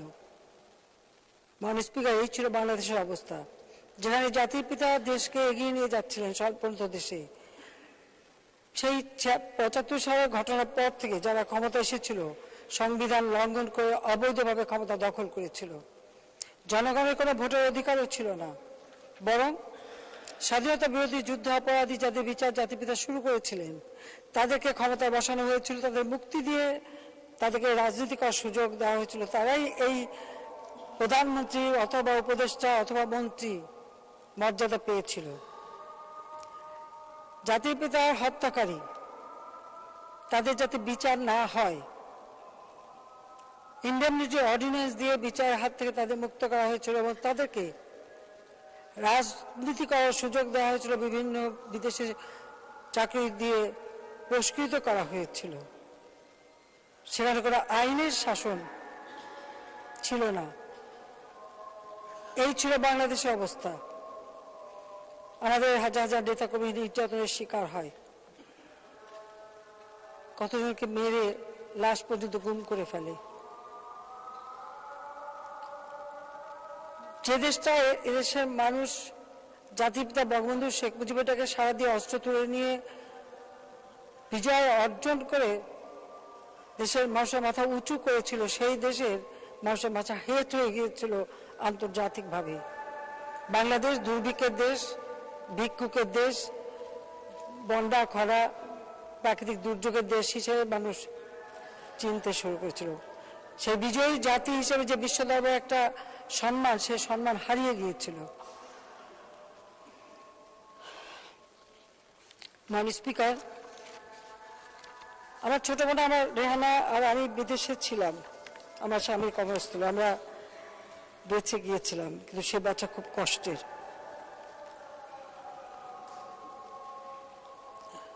81 সালে আমি ফিরে আসার সুযোগ পাই। সেখানে বাধা ছিল অনেক, সকল প্রতিকূলতা ভেঙে আমি চলে এসেছিলাম। সমগ্র বাংলাদেশ আমি ঘুরি, মানুষের অবস্থান নিজের চোখে দেখেছি। প্রতি বছর দুর্ভিক্ষ, মানুষের মাথা পিছু আয় জাতিপিতা যেখানে রেখে গেছে ওইটুকুই, তারপরে একটু বাড়েনি এবং কমেছে। দেশের কোনো উন্নতি তেমন ছিল না। ক্ষমতাসীনরা ক্ষমতার উচ্ছিষ্ট বিলিয়ে কিছু মানুষ এলিট শ্রেণী তৈরি করে। আজকে যে কথা আসে ঋণ খেলাপি, এই ঋণ খেলাপি কালচার কখন শুরু? ওই জিয়াউর রহমান যখন অবৈধভাবে ক্ষমতা দখল করে ক্ষমতাকে কুক্ষিগত করে, ঠিক সেই থেকেই শুরু, যার ধারাবাহিকতা আমরা দেখেছি এরশাদের আমলে, খালেদা জিয়ার আমলে, এবং সেখান থেকে এখনো পূর্ণ মুক্তি পাওয়া যায়নি। এটাই হলো বাস্তবতা। তারপরে আমাদের প্রচেষ্টা আছে। মাননীয় স্পিকার, আজকে অনেকে গণতন্ত্রের কথা বলে, গণতন্ত্রের প্রবর্তক হয়ে গেছে কেউ কেউ। আমার প্রশ্ন, যারা এখন গণতন্ত্র চিল্লায়, তাদের জন্মটা কি গণতন্ত্রের মধ্য দিয়ে হয়েছে, না ওই রক্তাক্ত হাতে যারা ক্ষমতা দখল করেছিল সেই সেনা কর্মকর্তাদের পকেট থেকে বের হওয়া রাজনৈতিক দল, যারা বাংলাদেশের মানুষের ভোটের অধিকার নিয়ে ছিনিমিনি খেলেছিল? হ্যাঁ না ভোট, হ্যাঁ বাক্স আছে, না বাক্স নাই, 100% উপরে ভোট, এরপরে রাষ্ট্রপতির নামে প্রহসনের ভোট, সেই 77 সালে, 79 সালে নির্বাচন, তখন জাতীয় সংসদ নির্বাচন, সেখানেও ওই পকেটে বের হওয়া দলটাই তাকে জেতানোর জন্য, অর্থাৎ 2/3 মেজরিটি না পেলে সংবিধান সংশোধন করা যায় না। জনগণের ভোট চুরি করে 2/3 মেজরিটি নিয়ে সেই সংসদ তৈরি হয়েছিল।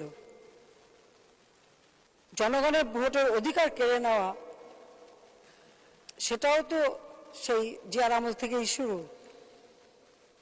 এবং এরপর আমরা দেখেছি 81 সালে রাষ্ট্রপতি নির্বাচন, বিএনপির রাষ্ট্রপতি প্রার্থী জেনারেল এরশাদ সেনাপ্রধান ঘোষণা দিলেন বিএনপির রাষ্ট্রপতি প্রার্থী তার প্রার্থী। সেই নির্বাচনেও কারচুপি এবং যেভাবে সন্ত্রাস এবং আওয়ামী লীগের নেতা কর্মীদের উপর অত্যাচার। 86 সালে নির্বাচন আমরা অংশগ্রহণ করেছি প্রতিকূল অবস্থার মধ্য দিয়ে। ভোটের রেজাল্ট বন্ধ করে রাখা হলো 48 ঘন্টা, তারপর ঘোষণা দেওয়া হলো। কিন্তু সেই নির্বাচনে কিন্তু আওয়ামী লীগ জিতে আসে, সে জিততে দেওয়া হয়নি। কাজে এইভাবে কিন্তু এদেশের নির্বাচন, এরপর আবার 88 সালে রাষ্ট্রপতি নির্বাচন, এক ভোটার বিহীন নির্বাচন এরশাদ সাহেব করে বসলেন। কাজে নির্বাচনগুলি নিয়ে যে ছিনিমিনি খেলা এবং জনগণের ভোটের অধিকার নিয়ে ছিনিমিনি খেলা, এর বিপরীতে গণতন্ত্র প্রতিষ্ঠা, জনগণের ভোটের অধিকার রক্ষার জন্য আমরাই আন্দোলন করেছি। আমাদের বহু নেতাকর্মী জীবন দিয়েছে, তারপরে আমরা গণতন্ত্র ফিরিয়ে আনতে সক্ষম হয়েছিলাম। কিন্তু এরপরে আমরা দেখি 96 সালের 15 ফেব্রুয়ারি আর এক নির্বাচন খালেদা জিয়া করলো। সে নির্বাচনে ভোটার নাই, তারপরে অনেক চেষ্টা করে বলা হয়েছে 22% ভোট পড়েছিল, 3-4% বেশি ভোট হয়নি, এটা ঠিক। সেনাবাহিনী ছাড়া বাংলাদেশে দিয়ে সেই নির্বাচনে প্রহসন করলো। সে নির্বাচন টিকাতে পারেনি। 88 নির্বাচন যেমন জেনারেল সাহেব টিকাতে পারেনি, খালেদা জিয়াও 96 সালে 15 ফেব্রুয়ারি নির্বাচন টিকাতে পারেনি। 15 ফেব্রুয়ারি নির্বাচন হয়েছে, 30 মার্চ খালেদা জিয়া জনগণের রুদ্র রোষে আন্দোলনের পদত্যাগে বাধ্য হয়েছে ভোট চুরির অপরাধে। ভোট চুরির অপরাধে তাকে বিদায় দেওয়া হয়েছে, এটা হলো বাস্তবতা। এরপর নির্বাচনে আমরা 12 জুন নির্বাচন হয়, সেই নির্বাচনে আমরা সরকার আসি। এই 12 জুন নির্বাচন ঠেকাতে যেও আবার একটা কু করার চেষ্টা করা হয়েছিল, যদিও সেটা আমাদের কোনো সমর্থন পায়নি, বরং সেটাকে বাধা দিয়েছিলাম আমি, যার জন্য নির্বাচনটা হয়েছিল, আমরা ক্ষমতা আসতে পেরেছিলাম। 96 সালে এসেই আমরা জনগণের জন্য কল্যাণে কাজ করি। আজকে বিদ্যুৎ নিয়ে কথা হয়, তখন বিদ্যুৎ ছিল মাত্র 1600 মেগাওয়াট। বিদ্যুতের জন্য হাহাকার। কানসাটে বিদ্যুৎ চেয়ে আন্দোলন করেছিল বলে খালেদা জিয়া গুলি করে মানুষ হত্যা করলো। সেই বিদ্যুতের দাবিতে বিএনপির এক নেতা এই ঢাকায় বিদ্যুৎ আর পানি মানুষ পায় না, বিএনপির এক এমপিকে দিল ধাওয়া, তার নামই হয়ে গেল দৌড় সালাউদ্দিন। তো এই হলো দেশের অবস্থা, এখানেই তারা রেখে গেছে। আমরা 96 সালে এসে 40 লক্ষ মেট্রিক টন খাদ্য ঘাটতি, সাক্ষরতা 45%। দেশের মানুষের কোনো কিছুই ছিল না, তারা করেনি। মাননীয় স্পিকার, বাংলাদেশের মানুষ প্রথম গণতন্ত্রের স্বাদ পায় এবং তাদের আর্থসামাজিক উন্নয়ন যে সরকার করতে পারে এটা প্রথম উপলব্ধি করে আওয়ামী লীগ যখন সরকারে আসে। এটা হলো বাস্তবতা। 2001 সালের নির্বাচন, মাননীয় স্পিকার, আমার কাছে প্রস্তাব ছিল গ্যাস বিক্রি করতে হবে। দেশের সম্পদ বিক্রি করে ক্ষমতায় যাব, আমি তো বঙ্গবন্ধু শেখ মুজিবের মেয়ে, আমার পক্ষে তো দেশ বাঁচা সম্ভব নয়। আমি রাজি হইনি, আর রাজি হইনি বলেই আমি কিন্তু ক্ষমতা আসতে পারিনি। কিন্তু সেই নির্বাচনে কি হয়েছিল? 1 অক্টোবর নির্বাচনের আগে থেকে অত্যাচার আমাদের নেতা কর্মীদের উপর। 3-4 দিন আগে থেকে কেউ ঘরে থাকতে পারেনি, এমনকি নির্বাচিত চেয়ারম্যানরও না। নির্বাচিত চেয়ারম্যানকে সেনাবাহিনীর গাড়িতে দড়ি দিয়ে বেঁধে সব জায়গায় ঘোরানো হয়েছে, এরকমও ঘটনা ঘটেছে। সেই নির্বাচনের মধ্য দিয়ে সরকার গঠন করলো খালেদা জিয়া। জনগণের ভোট না পেয়ে ক্ষমতা আসলে সে যে কি ভয়ঙ্কর হয় তা তো আমরা জানি। ঠিক 71 সালে পাকিস্তানি হানাদার বাহিনী যেভাবে এদেশে গণহত্যা চালিয়েছে, তারা সেইভাবে হত্যাকাণ্ড চালিয়েছে, মেয়েদের উপর পাশবিক অত্যাচার করেছে।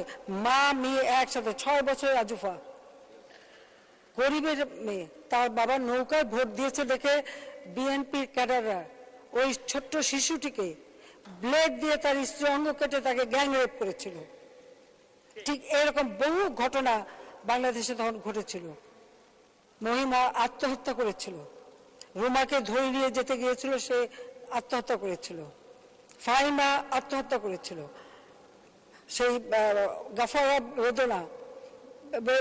বেদানাকে মামলা করতে পারেনি। সিরাজগঞ্জে পূর্ণিমা মামলা করেছিল, তাকে গ্যাং রেপ করেছিল বলে, সেই জন্য তার বাবা মা ওই এলাকায় থাকতে পারেনি।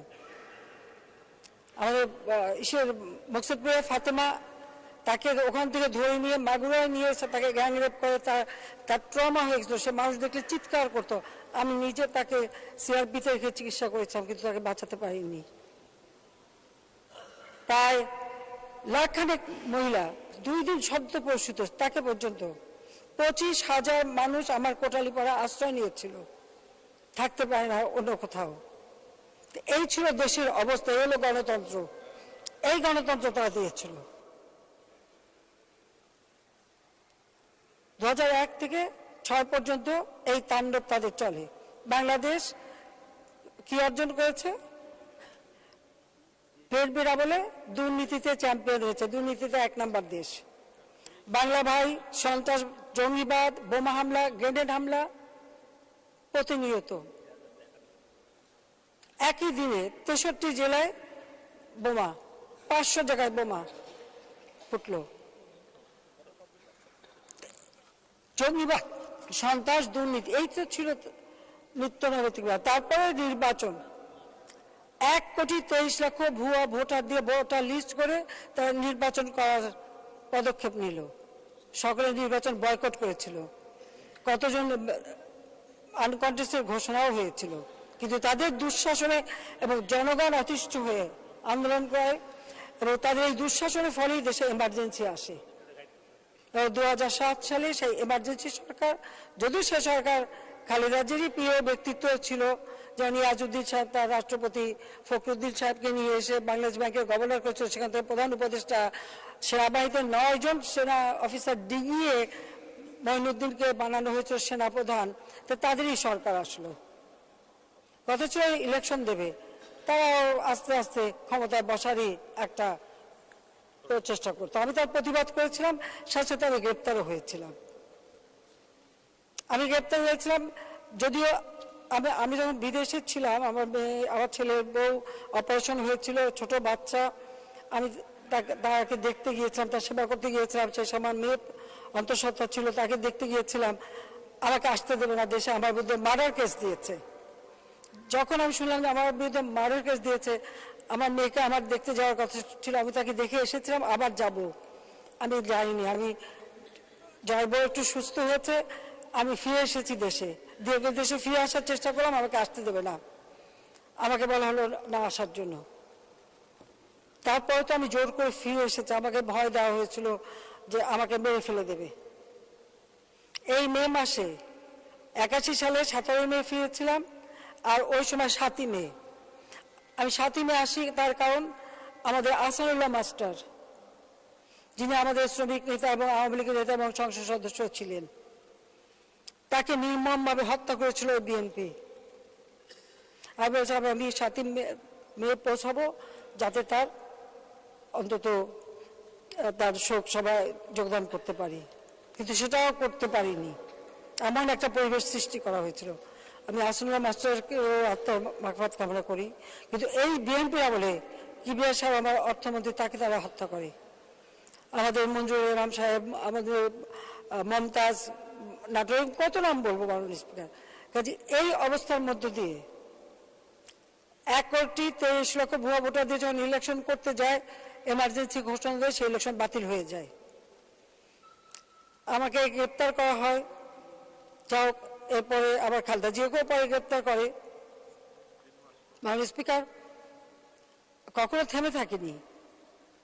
যাও, আমার একটাই দাবি ছিল ইলেকশন, 2008-এ নির্বাচন হয়। আজকে বিএনপি 2014 সালে ইলেকশন করেনি, কেন করেনি? তার কারণ তারা ইলেকশন বন্ধ করার জন্য 13 সাল থেকে অগ্নিসন্ত্রাস শুরু করে।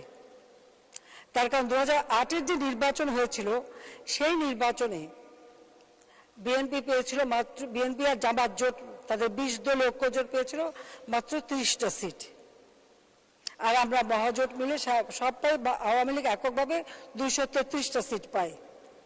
ওই নির্বাচন নিয়ে তো কেউ প্রশ্ন তুলতে পারেনি। ওই নির্বাচন অবাধ, নিরপেক্ষ, সুষ্ঠু নির্বাচন হয়েছে, সেটা হলো বাস্তবতা। তাহলে বিএনপি কেন মাত্র 30টা সিট পেল? তাহলে তারা এখন কি করে বলে যে ইলেকশন করবে না, বা ইলেকশন হয় না, বা ইলেকশন নিয়ে প্রশ্নবিদ্ধ করার চেষ্টা করে? তারা তো করেনি এই জন্য তারা জানে যে ইলেকশন করলে জনগণ তাদের ভোট দেবে না। কারণ ওই 2001 থেকে 2006-এর ক্ষত মানুষের মন থেকে মুছে যায়নি, বা জিয়াউর রহমান সে অপকর্ম মুছে যায়নি। কাজে সেই ইলেকশন ঠেকাতে যে অগ্নিসন্ত্রাস করে মানুষ মারা, পুলিশ হত্যা করা, আবার এবার 2023 আপনারা দেখেছেন যে চিফ জাস্টিসের বাড়িও রেহাই পায়, সাংবাদিকরাও রেহাই পায়নি। তবে চিফ জাস্টিসের বাড়ি না, চিফ জাস্টিসের চেম্বারের দরজায় লাথি মারাও বিএনপির অভ্যাস আছে, সেটাও তারা করেছিল। সাংবাদিকদের খালি পিটানো না, প্রেস ক্লাবে ঢুকে সাংবাদিকদেরকেও পিটিয়েছে, সে রেকর্ডও আছে। মানে অপকর্মে কোনো কিছু বাদ নেই। তার জন্য এখন নানা প্রশ্ন ওঠে, তো আমার সেই প্রশ্ন করতে হয় যে নিজেদের আয়নার চেহারাটা দেখা উচিত। মাননীয় স্পিকার, 8-এর নির্বাচনে আমরা জয়ী হয়ে সরকার গঠন করি, এরপর জনগণ বারবার ভোট দিয়েছে, আমরা সরকারি। আজকে বাংলাদেশ এগিয়ে যাচ্ছে, বাংলাদেশ আজকে উন্নয়ন হচ্ছে। আমরা যেমন 8 সালের নির্বাচনে আমাদের ঘোষণা ছিল রূপকল্প 2021, ডিজিটাল বাংলাদেশ, আমরা তা বাস্তবায়ন করেছি। জনগণের কাছে যা ওয়াদা দিই আমরা দিয়েছি। খাদ্যে দেশকে স্বয়ংসম্পূর্ণ করা, মানুষের খাদ্য নিরাপত্তা নিশ্চিত করা, দারিদ্র বিমোচন করা থেকে শুরু করে আমরা কিন্তু একের পর এক সাফল্য দেখাতে সক্ষম হয়েছি। এটা যতই বলেন, আজকে যেখানে 1600 মেগাওয়াট বিদ্যুৎ ছিল, আজকে তো 16,000 মেগাওয়াটের উপরে আমরা উৎপাদন করতে পারি। সে ঝাঁক করতে রেখেছি। হ্যাঁ, তারা প্রশ্ন উঠান বিশেষ আইন কেন করলাম। বিশেষ আইন এই জন্য করেছি, আমি তো ব্যক্তি খাতে সব উন্মুক্ত করে দিয়েছি, আর ব্যক্তি খাতে উন্মুক্ত করে পরে সেখানে আইন করেই করতে হবে। আর আমি যদি দ্রুত বিদ্যুৎ উৎপাদন করতে চাই, সরকার দিয়ে করলে হবে না, ব্যক্তি খাত দিতেই হবে। আর ব্যক্তি খাত না দিলে তো কর্মসংস্থানও বাড়ে না। পৃথিবীর কোন দেশ আছে যেখানে ক্যাপাসিটি চার্জ ছাড়া বিদ্যুৎ কেন্দ্র নির্মাণের চুক্তি স্বাক্ষর? একটা দেশ দেখান। ক্যাপাসিটি চার্জ বলে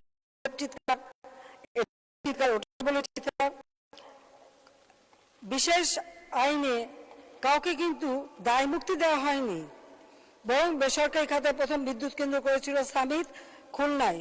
তারা ওই বিদ্যুৎ কেন্দ্র স্থাপন করতে দেরি করেছিল, যে কদিন প্রতিদিন $10,000 করে তাদের ফাইন দিতে হয়েছে, আর সেই ফাইন আমি আদায় করেছি। মাথায় রাখতে হবে, দায় মুক্তির কোনো ধারণা নেই। মামলা করতে না পারে, আর বন্ধ করে দিতে না পারে, আমার কাজ বন্ধ করতে না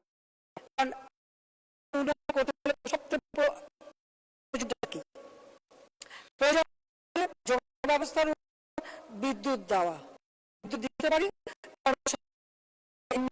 হয় খাদ্য নিরাপত্তা, চিকিৎসা ব্যবস্থা, শিক্ষা, সেগুলো আমি যখন করেছি বাংলাদেশ এই ব্যবস্থাও করে। আজকে আপনারা দেখেন, হ্যাঁ পদ্মা গেছি, বাধা পেয়েছি,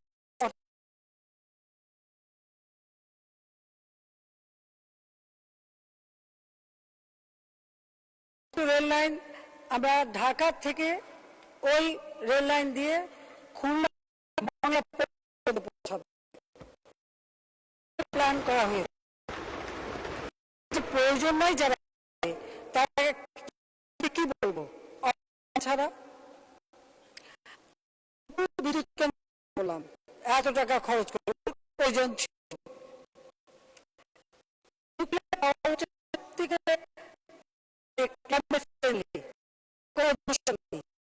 পৃথিবীর বড় দেশে এই পাওয়ার পায়, সেই 60 সাল থেকে 62 কথা পাকিস্তানিরা দিয়েছিল, দুইটা বলে নিয়ে গেল পাকিস্তানে, আর আমাদের সাথে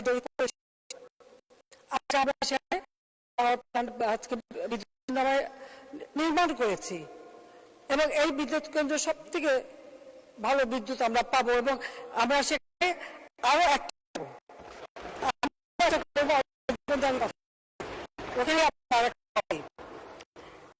সেই সাথে সাথে আরো কত প্রশ্ন আসে, বক্তৃতা দিয়ে যাচ্ছেন। আমি মানুষ আমাদের একটা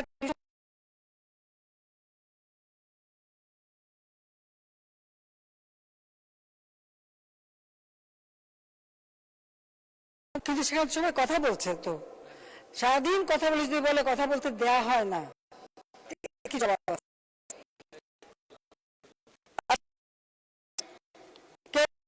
কোনো প্রশ্ন উঠেন, হ্যাঁ যা করবেন, মেট্রো এর কি প্রয়োজন ছিল? 3,000 কোটি টাকা দিয়ে তো যানজট হতো। আজ মানে 50,000 মেট্রো রেল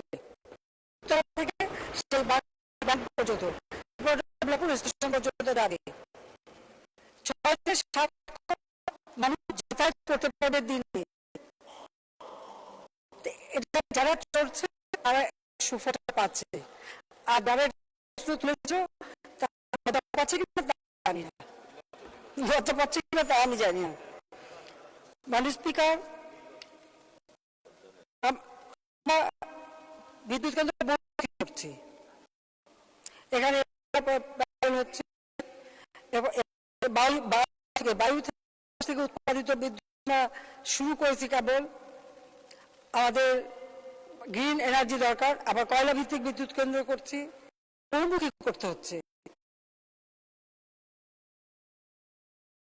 মাটি এখানে যে কোনো কিছু করতে গেলে যেন তেন করে বানালে তো 2 দিন পর সে রাস্তা থাকে না।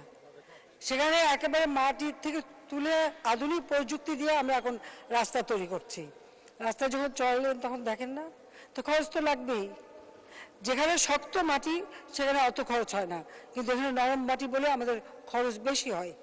এটা খুব স্বাভাবিক ব্যাপার, এটা নিয়ে প্রশ্ন তোলার কিছু নেই। কিন্তু আমরা 15 বছরে যে পরিমাণ কাজ করতে পেরেছি, ওই 21 বছর আর তারপরে ওই 8 বছর, এই 29 বছরে কি কেউ কাজ করতে পেরেছে? পারে নাই, পারবেও না। কারণ প্রজেক্ট দিয়েই তো আগে টাকা খাওয়া, আর আমরা প্রজেক্ট শেষ করে ছাড়ি, ওখানে টাকা খাওয়ার কোনো সুযোগ নাই। এটা হলো বাস্তবতা। কারণ ওয়ার্ল্ড ব্যাংক চ্যালেঞ্জ দিয়েছিল না, সেই চ্যালেঞ্জ আমরা মোকাবেলা করেছি না, প্রমাণ করতে পেরেছে। হ্যাঁ, কিছু জিনিস আপনারা তৈরি করে রেখে গেছেন, সেই জিয়ার আমল থেকে যে বললাম না, কালচার একটা তৈরি করে রেখেছেন, সেটা তো কিছু আছে। সেখান থেকেও যেভাবে উত্তরণ ঘটানো যায় সে চেষ্টাও আমাদের আছে। আমরা আমাদের চেষ্টাই হচ্ছে দেশকে উন্নত করা। আজকে বিচার বিভাগ প্রশাসন বিভাগকে আলাদা করা হয়েছে। মামলার জট হওয়ার আরেকটা কারণও আছে। আগে কিছু কিছু মামলা ছোটখাটো সেগুলি ডিসির অফিসেই সম্পন্ন হয়ে যেত, কিন্তু এরপরে এটা মাজদার হোসেন মামলা করে বিচার বিভাগ থেকে আলাদা করা। বিচার বিভাগ থেকে আলাদা করা এটা তো আমরা করেছি এবং করবো, এটা আমার ছিলই, কিন্তু সেটা করতে গেলে কাজটা ভাগ করে নেওয়া দরকার ছিল, যথাযথভাবে হওয়া উচিত ছিল। যাই হোক, এখন মামলার রায় হয়ে গেছে, মামলার জট সৃষ্টি। তারপরেও কোভিড-19 সময় আমি তখন ভার্চুয়াল কোর্টের ব্যবস্থা করে দিলাম, অনলাইনের জন্য বিচারগুলো যাতে মামলাগুলি তাড়াতাড়ি শেষ হয়। কিন্তু তখন যে জটটা হয়েছে সে জট ছাড়ানোর সময় লাগবে। আমরা বিচারক নিয়োগ দিচ্ছি, নতুন নতুন আদালত ভবন করে দিচ্ছি, বিচার বিভাগকে সম্পূর্ণ স্বাধীন করে দিয়েছি। বিচার বিভাগ আর্থিকভাবে দায়বদ্ধ ছিল, আর্থিকভাবে সংযুক্ত ছিল প্রধানমন্ত্রী দপ্তরে, সেখান থেকে সেটা আলাদা করে তাদেরকে সম্পূর্ণ আর্থিক সক্ষমতা দিয়েছি, সম্পূর্ণভাবে আমরা তাদেরকে স্বাধীন করে দিয়েছি।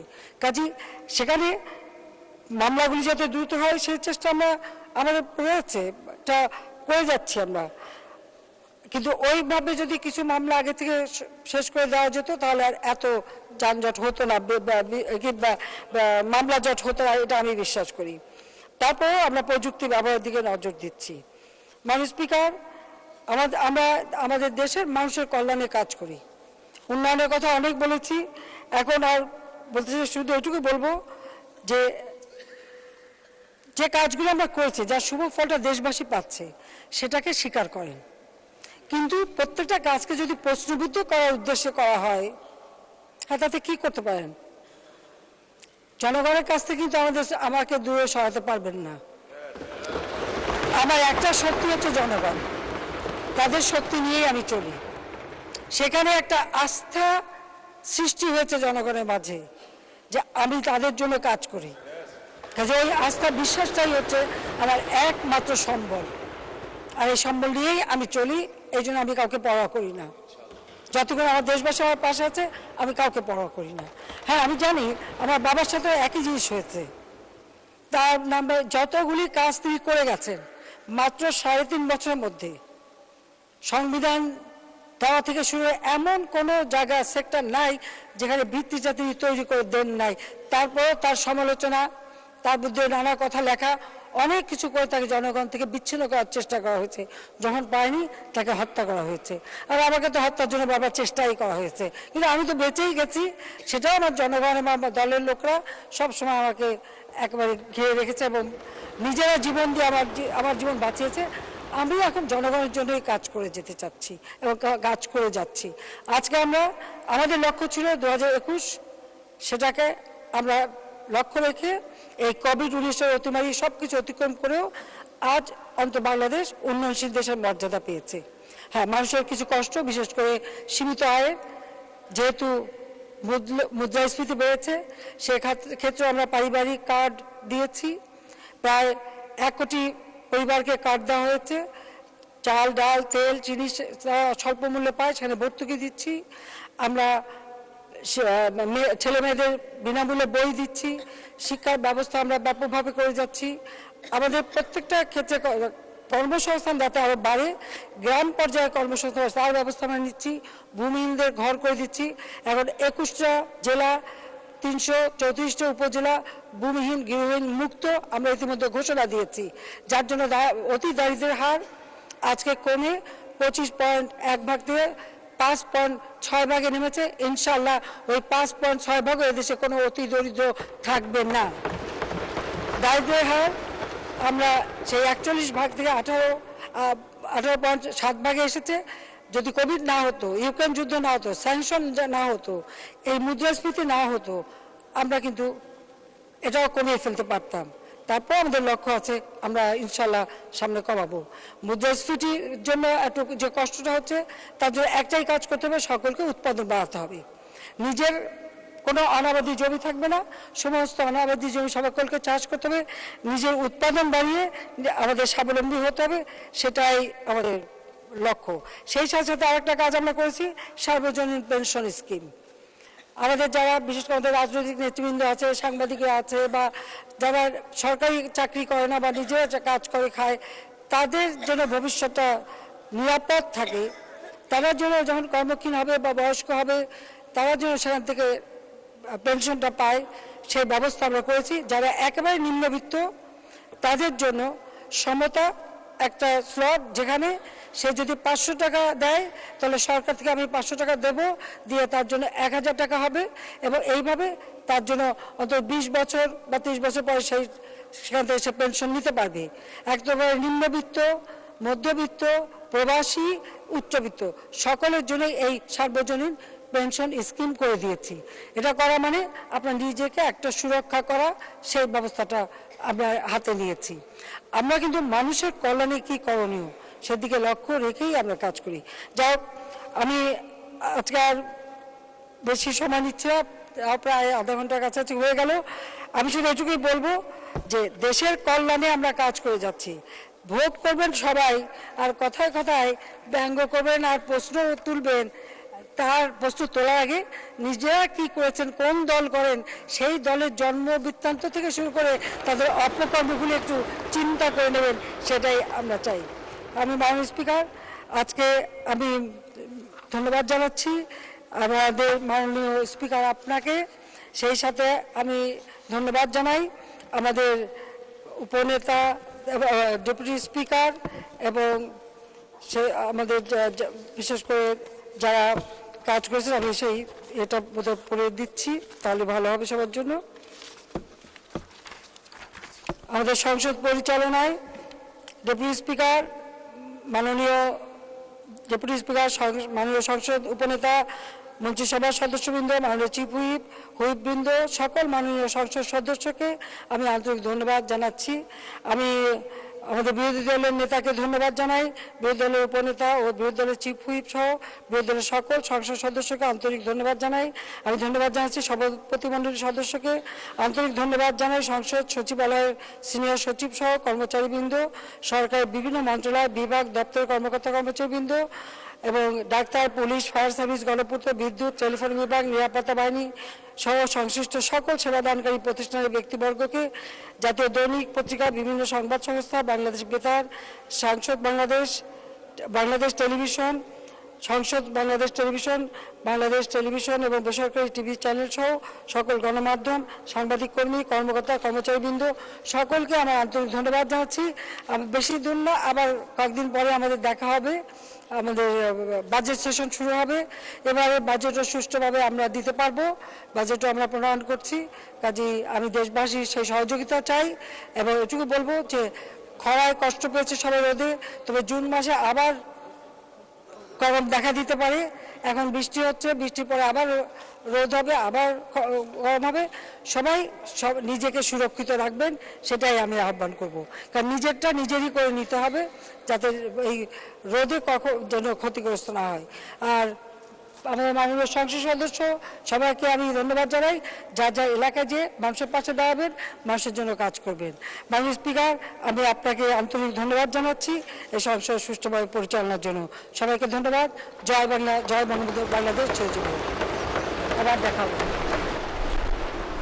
ধন্যবাদ সংসদ নেতা মাননীয় প্রধানমন্ত্রী, আপনাকে অসংখ্য ধন্যবাদ আপনার সমাপনী বক্তব্যের জন্য।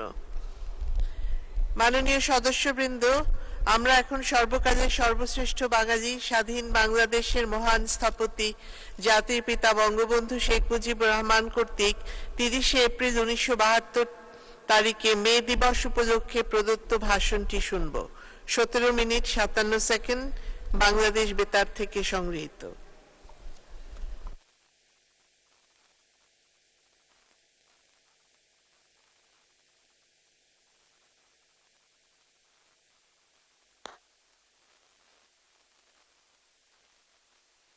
আমার প্রিয় দেশবাসী, ভাই ও বোনেরা, স্বাধীন বাংলার মুক্ত মাটিতে এবারই সর্বপ্রথম ঐতিহাসিক মে দিবস পালিত হচ্ছে।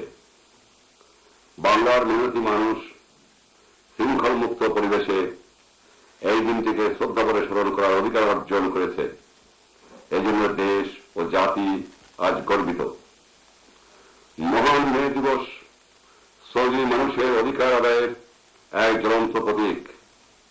সারা বিশ্বে শোষিত, বঞ্চিত, নিপীড়িত মানুষের জন্য আজকে এই দিনটি বিশেষ তাৎপর্যপূর্ণ। বাংলার মেহনতি মানুষ, বিশেষ করে শ্রমিক, কৃষক, ছাত্র, যুবক যারা সাম্রাজ্যবাদী শোষণ, প্রতিক্রিয়াশীল চক্রের জুলুম ও ঔপনিবেশিক জালেমদের বিরুদ্ধে লড়াই করে স্বাধীনতার ইতিহাস লিখে গেলেন, তাদের ত্যাগ উত্তেজনার কথা বাংলাদেশের মানুষ কোনদিন ভুলবে না। আর তারা আর কোনদিন আমাদের কাছে কোন দাবি দাওয়া নিয়ে আসবেন না। কিন্তু লাখো লাখো শহীদের নাম স্বর্ণাক্ষরে লেখা থাকবে এদেশের ইতিহাসে। যুগ যুগ ধরে বাংলাদেশের মানুষ দেশগার সংগ্রামে তাদের কাছ থেকে পাবে প্রেরণা। তাই আজকের এই মহান দিনে আমার দেশের শ্রমজীবী মানুষদেরকে আমি শোষণহীন বাংলাদেশ গড়ে তোলার জন্য বলিষ্ঠ ভূমিকায় নেওয়া সংগ্রামের সময় ক্ষতিগ্রস্ত 287টি রেল সেতুর মধ্যে 262টি এবং 274টি সড়ক সেতুর মধ্যে 170টির মেরামত কাজ ইতিমধ্যে শেষ করা হয়েছে। বাকিগুলোর কাজ বর্ষার আগে শেষ করার জন্য আমাদের ইঞ্জিনিয়াররা অবিরাম পরিশ্রম করে চলেছেন। স্বাধীনতার প্রাক্কালে ব্যাংক, বীমা ও শিল্প ব্যবসায় চরম অরাজকতা বিরাজ করছিল। কলকারখানার উৎপাদন প্রায় থেমে গিয়েছিল। দক্ষ পরিচালকের অভাব, খুচরা যন্ত্রপাতি, কাঁচামাল এবং ওয়ার্কিং ক্যাপিটালের টানাটানি শিল্প জীবনে নিশ্চলতা এনে দিয়েছিল। শূন্য হাতে সরকার, ব্যাংক, বীমা ও পুঁজি বিনিয়োগ সংস্থা শিল্প কারখানাগুলোকে সক্রিয় করার দায়িত্ব গ্রহণ করেছে। এই পরিস্থিতিতে আমরা বিধ্বস্ত অর্থনীতিকে সমাজতান্ত্রিক ভিত্তিতে গড়ে তোলার সিদ্ধান্ত নিয়েছি। অতীতে কতিপয় সুবিধাভোগী দেশের সমুদায় সম্পদের সিংহভাগ ভোগ করত। বর্তমান ব্যবস্থার চূড়ান্ত পর্যায়ে কৃষক, শ্রমিক, দরিদ্র, বঞ্চিত লোকেরা উপকৃত হবেনি। এই জন্যই সরকারের উপর অত্যন্ত গুরুতর দায় সত্ত্বেও আমরা চলতি বছরের 24 মাস আমাদের অর্থনৈতিক কতিপয় গুরুত্বপূর্ণ অঙ্গ যেমন ব্যাংক, বীমা, সমগ্র পাট, বস্ত্র, চিনি শিল্প, আভ্যন্তরীণ পরিবহন, বৈদেশিক বাণিজ্য সহ শিল্প কারখানার একটা বিরাট অংশ জাতীয়করণ করেছি। পুরাতন পুঁজিবাদী পদ্ধতির স্তরে সমাজতান্ত্রিক পদ্ধতি কায়েমের পথে এটা একটা সুস্পষ্ট দুঃসাহসিক পদক্ষেপ। নির্দিষ্ট লক্ষ্য নিয়ে আমরা এগিয়ে চলেছি। সমাজতান্ত্রিক অর্থনীতি পুরোপুরিভাবে গড়ে তোলার কাজ আমাদের সামনে পড়ে রয়েছে। এখানেই শ্রমজীবীদের গুরুত্বপূর্ণ ভূমিকা পালন করতে হবে। এই নয়া অর্থনৈতিক ব্যবস্থা কায়েম শ্রমিকদের বিশেষ ভূমিকা পালন করতে হলে তাদের বৈপ্লবিক দৃষ্টিভঙ্গি গ্রহণ করতে হবে। আমরা এখন আর পুঁজিপতি প্রভুদের ভোগের জন্য সম্পদ উৎপাদন করতে যাচ্ছি না। এখন যা উৎপাদন হবে তা শ্রমিক, কৃষক এবং বাংলাদেশের সব মানুষের কল্যাণে লাগবে। সমাজতন্ত্রের শত্রুরা এই লক্ষ্য অর্জনের বাধা এবং জাতীয়করণ কর্মসূচির সাফল্যের পথে অন্তরায় সৃষ্টি করতে চায়। শ্রমিকরা সরকারের সঙ্গে একযোগে কাজ করে সমাজতন্ত্রের শত্রুদের ধ্বংস করতে পারেন।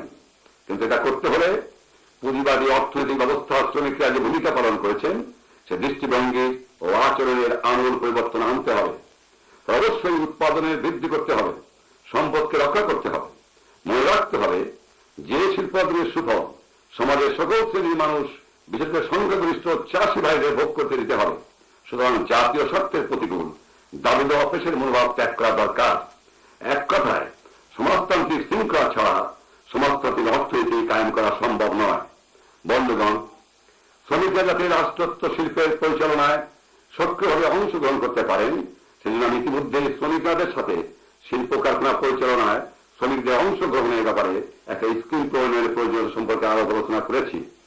নূতন ভূমিকা পালনের জন্য শ্রমিকদের যেমন তাদের দৃষ্টিভঙ্গি পাল্টাতে হচ্ছে, তেমন সরকারি প্রশাসনতন্ত্রকে নূতন করে ধরে সাজানো দরকার।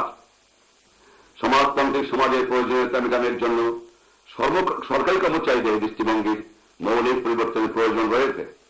সরকারি উচ্চ ও নিম্ন বেতনভোগী কর্মচারীদের বেতনের ক্ষেত্রে যে বিরাট ব্যবধান ছিল তা কমিয়ে আনার জন্য বেতন কাঠামো পুনর্বিন্যাস করার উদ্দেশ্যে একটি জাতীয় বেতন কমিশন গঠন করার সিদ্ধান্ত গ্রহণ করা হয়েছে। সরকারি চাকরির এই নয়া কাঠামোতে কর্মচারীরা জাতীয় পুনর্গঠনে সক্রিয় ভূমিকা গ্রহণ করতে পারবেন বলে আশা করা যাচ্ছে। গত কয়েক মাসে জনসাধারণ যে সাহস ও ধৈর্যের পরিচয় দিয়েছেন সেজন্য আমি তাদের অভিনন্দন জানাচ্ছি। বেকারত্ব, অত্যাবশ্যক জিনিসের দুর্মূল্য আমাদেরকে বিপর্যস্ত করে তুলেছে।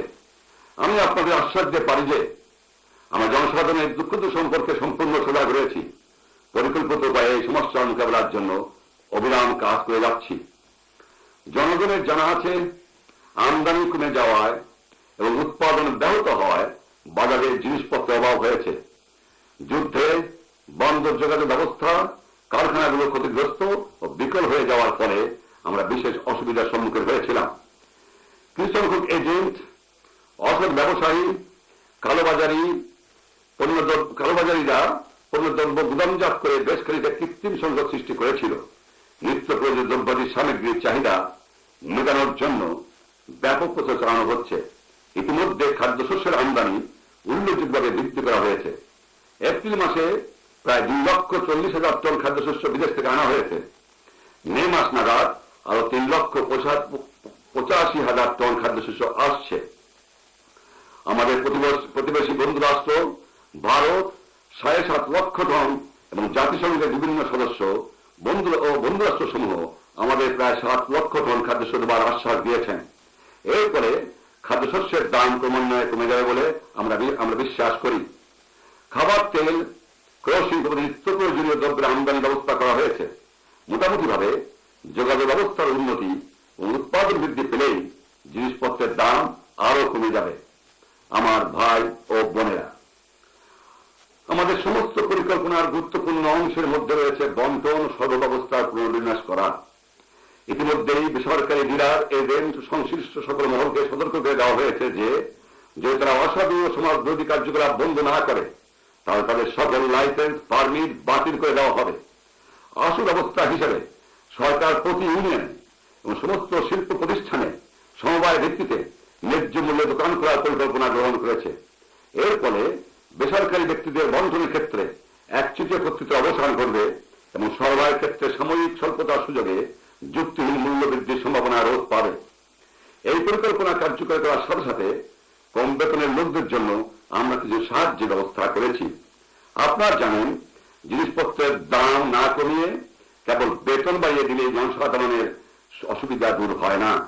কাজে মূল্য বৃদ্ধি সংক্রান্ত পরিস্থিতি মোকাবেলার জন্য আমরা ইতিপূর্বে বর্ণিত ব্যবস্থাটি গ্রহণ করেছি। সেই সাথে আমরা মনে করি এই দুর্মূল্যের বাজারে টিকে থাকার সংগ্রামে লিপ্ত নিম্ন আয়ের মানুষদের কিছু আর্থিক সাহায্য দেওয়া দরকার। আপনাদের সরকার শতপ্রবৃত্ত হয়ে দেশের গরিব সরকারি কর্মচারীদের জন্য কিছু আর্থিক সাহায্যের ব্যবস্থা করেছে। স্বায়ত্তশাসিত, অর্ধ স্বায়ত্তশাসিত প্রতিষ্ঠান, পুলিশ, জাতীয় রক্ষী বাহিনী, বাংলাদেশ রাইফেল, দেশ রক্ষা বাহিনী, রাষ্ট্রায়ত্ত সরকার পরিচালিত শিল্প ব্যবসায়ী প্রতিষ্ঠানের সদস্য ও শ্রমিকরা এই বাড়তি সাহায্য পাবেন। আজ থেকে এটা কার্যকরী হবে এবং আগামী 1 জুনের বেতনের সাথে আপনারা এই বাড়তি টাকা পেয়ে যাবেন।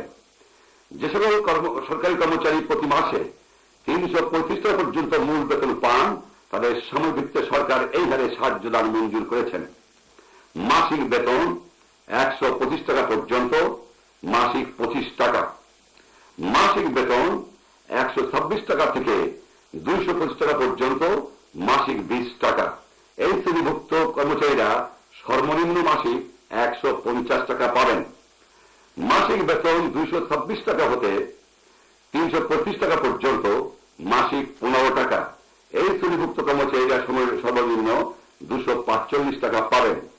যে সকল কর্মচারীরা মাসিক 349 টাকা পর্যন্ত বেতন পান, তাদের জন্য মার্জিনাল অ্যাডজাস্টমেন্ট করা হবে। যে সকল বেসামরিক কর্মচারী প্রতিরক্ষা বরাদ্দ হতে বেতন পান, যারা ওয়ার্ক চার্জ এবং কন্টিনজেন্টাল কর্মচারী, তাদের বেলায় এই আদেশ প্রযোজ্য হবে। এই সাময়িক সুবিধার কোনো অংশই বেতন হিসেবে গণ্য হবে না। যে সকল শ্রমিক সরকারি মালিকাধীন কর্পোরেশন, সংস্থা, কর্তৃপক্ষ, রাষ্ট্রায়ত্ত সরকারি তত্ত্বাবধানের অধীনে ব্যবসা ও শিল্প প্রতিষ্ঠানে নিযুক্ত আছেন ও মাসিক 335 টাকা পর্যন্ত বেতন পাচ্ছেন, তাদের সাময়িক ভিত্তিতে এই হারে সাহায্য মঞ্জুর করা হয়েছে। মাসিক মজুরি 125 টাকা পর্যন্ত মাসিক 25 টাকা, মাসিক মজুরি 126 টাকা থেকে 225 টাকা পর্যন্ত মাসিক 20 টাকা। এই শ্রেণীভুক্ত শ্রমিকরা সর্বনিম্ন মাসিক 150 টাকা পাবেন। মাসিক মজুরি 226 টাকা থেকে 325 টাকা পর্যন্ত মাসিক 15 টাকা। এই শ্রেণীভুক্ত ব্যক্তিরা সর্বনিম্ন 245 টাকা পাবেন। যে সকল ব্যক্তি মাসিক 339 টাকা পর্যন্ত মজুরি পান, তাদের জন্য মার্জিনাল অ্যাডজাস্টমেন্ট করা হবে। এই সুবিধা স্থায়ী, অস্থায়ী, বদলি, ওয়ার্ক চার্জ শ্রমিকরাও পাবেন। সরকারি মালিকাধীন বা তত্ত্বাবধানহীন চা বাগানের শ্রমিকরা এই হারে এসব সাময়িক সুবিধা ভোগ করবেন। 2 সদস্য বিশিষ্ট অদক্ষ শ্রমিক পরিবার মাসিক অতিরিক্ত 20 টাকা পাবেন। 1 সদস্য বিশিষ্ট অদক্ষ শ্রমিক পরিবার মাসিক অতিরিক্ত 10 টাকা পাবেন। আমার দেশবাসী ভাই ও বোনেরা, আমি বিশ্বাস করি এই পদক্ষেপগুলি আপনাদের বর্তমান দুর্দশা কিছু লাঘব করবে। অবশ্য জনগণের ভবিষ্যৎ জীবনের প্রকৃত মান উন্নয়ন এই বেতন বৃদ্ধির উপর কোনো ক্রমে নির্ভরশীল নয়। সেটা তখনই সম্ভব হয়ে উঠবে যখন আমাদের অর্থনীতি সম্পূর্ণভাবে পুনর্গঠিত এবং কলকারখানাগুলি পুরোমাত্রায় চালু হবে। আমরা এ পর্যন্ত কোনো নূতন কর, খাজনা ধার্য করি নাই। আপনারা শুনে অবাক হবেন যে আপনাদের এই বেতন বাড়াবার জন্য সরকারের প্রতি বছর অতিরিক্ত 30 থেকে 35 কোটি টাকা খরচ করতে হবে। কৃষক সহ সর্বোচ্চ জনসাধারণকে সুবিধা দেওয়ার জন্য ইতিপূর্বে প্রায় 70 কোটি টাকার বকেয়া সুদ, খাজনা ও কর মাফ করে দেওয়া হয়েছে। উৎপাদন বৃদ্ধি করে আমরা এই ঘাটতি পূরণ করতে পারি। আমার গরিব শ্রমিক ভাই ও বোনেরা, আপনারা সমাজতান্ত্রিক অর্থনীতি কায়েমের উপযোগী সক্রিয় ভূমিকা গ্রহণ করুন। আপনাদের পরিশ্রম করতে হবে, উৎপাদনের লক্ষ্য অর্জন করতে হবে। দেশের সম্পদ বাড়িয়ে আমরা জীবনযাত্রা প্রকৃত মান উন্নয়ন করতে সক্ষম হব। আজকের এই মে দিবসে আসুন আমরা এই শপথ গ্রহণ করি যে সমাজতান্ত্রিক অর্থনীতি গড়ে তোলার জন্য আমরা অবিরাম সংগ্রাম করে যাব। এদেশের চাষি, তাঁতি, কুমার, কামার, শ্রমিক ও মজলুম জনতার জীবনে সুখ ও সমৃদ্ধি ফিরিয়ে আনার জন্য আমরা কাজ করব। আমার পার্টি সহকর্মীগণ এবং সরকার এভাবে সম্পূর্ণ সজাগ যে দুঃখের মধ্যে দিয়া আপনাদের দিন কাটছে। ঘরে খাবার নাই, পরনে কাপড় নেই, মাথা করবার জন্য নেই কতটুকু ঠাই। এই আর বর্বর সেনাবাহিনী নিষ্ঠুর ধ্বংসলীলা আপনাদের সব কিছু নষ্ট করে দিয়ে গেছে। তবে আপনারা সম্পূর্ণভাবে আশ্চর্য থাকতে পারেন যে বিধ্বস্ত বাংলাদেশকে পুনর্গঠনের জন্য জনগণের সাহায্য সহযোগিতা নিয়ে আমরা সর্বশক্তি নিয়োগ করিব। ইতিমধ্যে কিছু সংখ্যক বিদেশি এজেন্ট ও দুষ্কৃতকারী স্বার্থন্বেষী মহল মানুষের দুঃখ দশার সুযোগ নিয়ে মাঠে নামার চেষ্টা করছে। এই দরিদ্রের কার্যক্রম আপনারা জানেন। আমার অনুরোধ, আপনারা এই সাম্রাজ্যবাদী দালালদের সম্পর্কে সতর্ক থাকবেন। কিন্তু কিছু দুষ্কৃতকারী জায়গায় জায়গায় শান্তি শৃঙ্খলা নষ্ট করার জন্য চেষ্টা করছে। আপনাদের উপর কঠোর দৃষ্টি রাখবেন। সরকার তাদের বিরুদ্ধে প্রয়োজনীয় ব্যবস্থা গ্রহণ করবে। ভাইয়েরা আমার, আমি আপনাদের মিথ্যা প্রতিশ্রুতি দেব না। আপনারা জানেন আমি একবার কোন অঙ্গীকার করলে নিজের প্রাণের বিনিময়ে হলেও সেটা পালন করতে চেষ্টা করি। আমি বিগত দিনে যে সমস্ত সকল প্রতিশ্রুতি দিয়েছিলাম সেগুলি পালনের চেষ্টা করেছি, কিন্তু আমি আলাউদ্দিনের আশ্চর্য প্রতিভাতে নিয়ে সরকারের দায়িত্বভার গ্রহণ করিনি যে রাতারাতি সবকিছু ঠিকঠাক করে দেব। সমৃদ্ধির পথে কোন সংক্ষিপ্ত রাস্তা নাই। শতাব্দী শোষণের পুঞ্জীভূত সমস্যা আমাদের সামনে জড় হয়ে রয়েছে। এগুলোর সমাধানের উদ্দেশ্যে কঠোর পরিশ্রম ও আত্মত্যাগের জন্য প্রস্তুত থাকতে হবে। তাহলে আমরা আমাদের স্বপ্নের সোনার বাংলা গড়ার ভিত্তি গড়ে তুলতে পারব। আমাদের ভবিষ্যৎ বংশধারা শান্তি ও সমৃদ্ধির মধ্যে সেখানে বসবাস করতে পারবে। খোদা আমাদের সহায় আছেন। জয় বাংলা।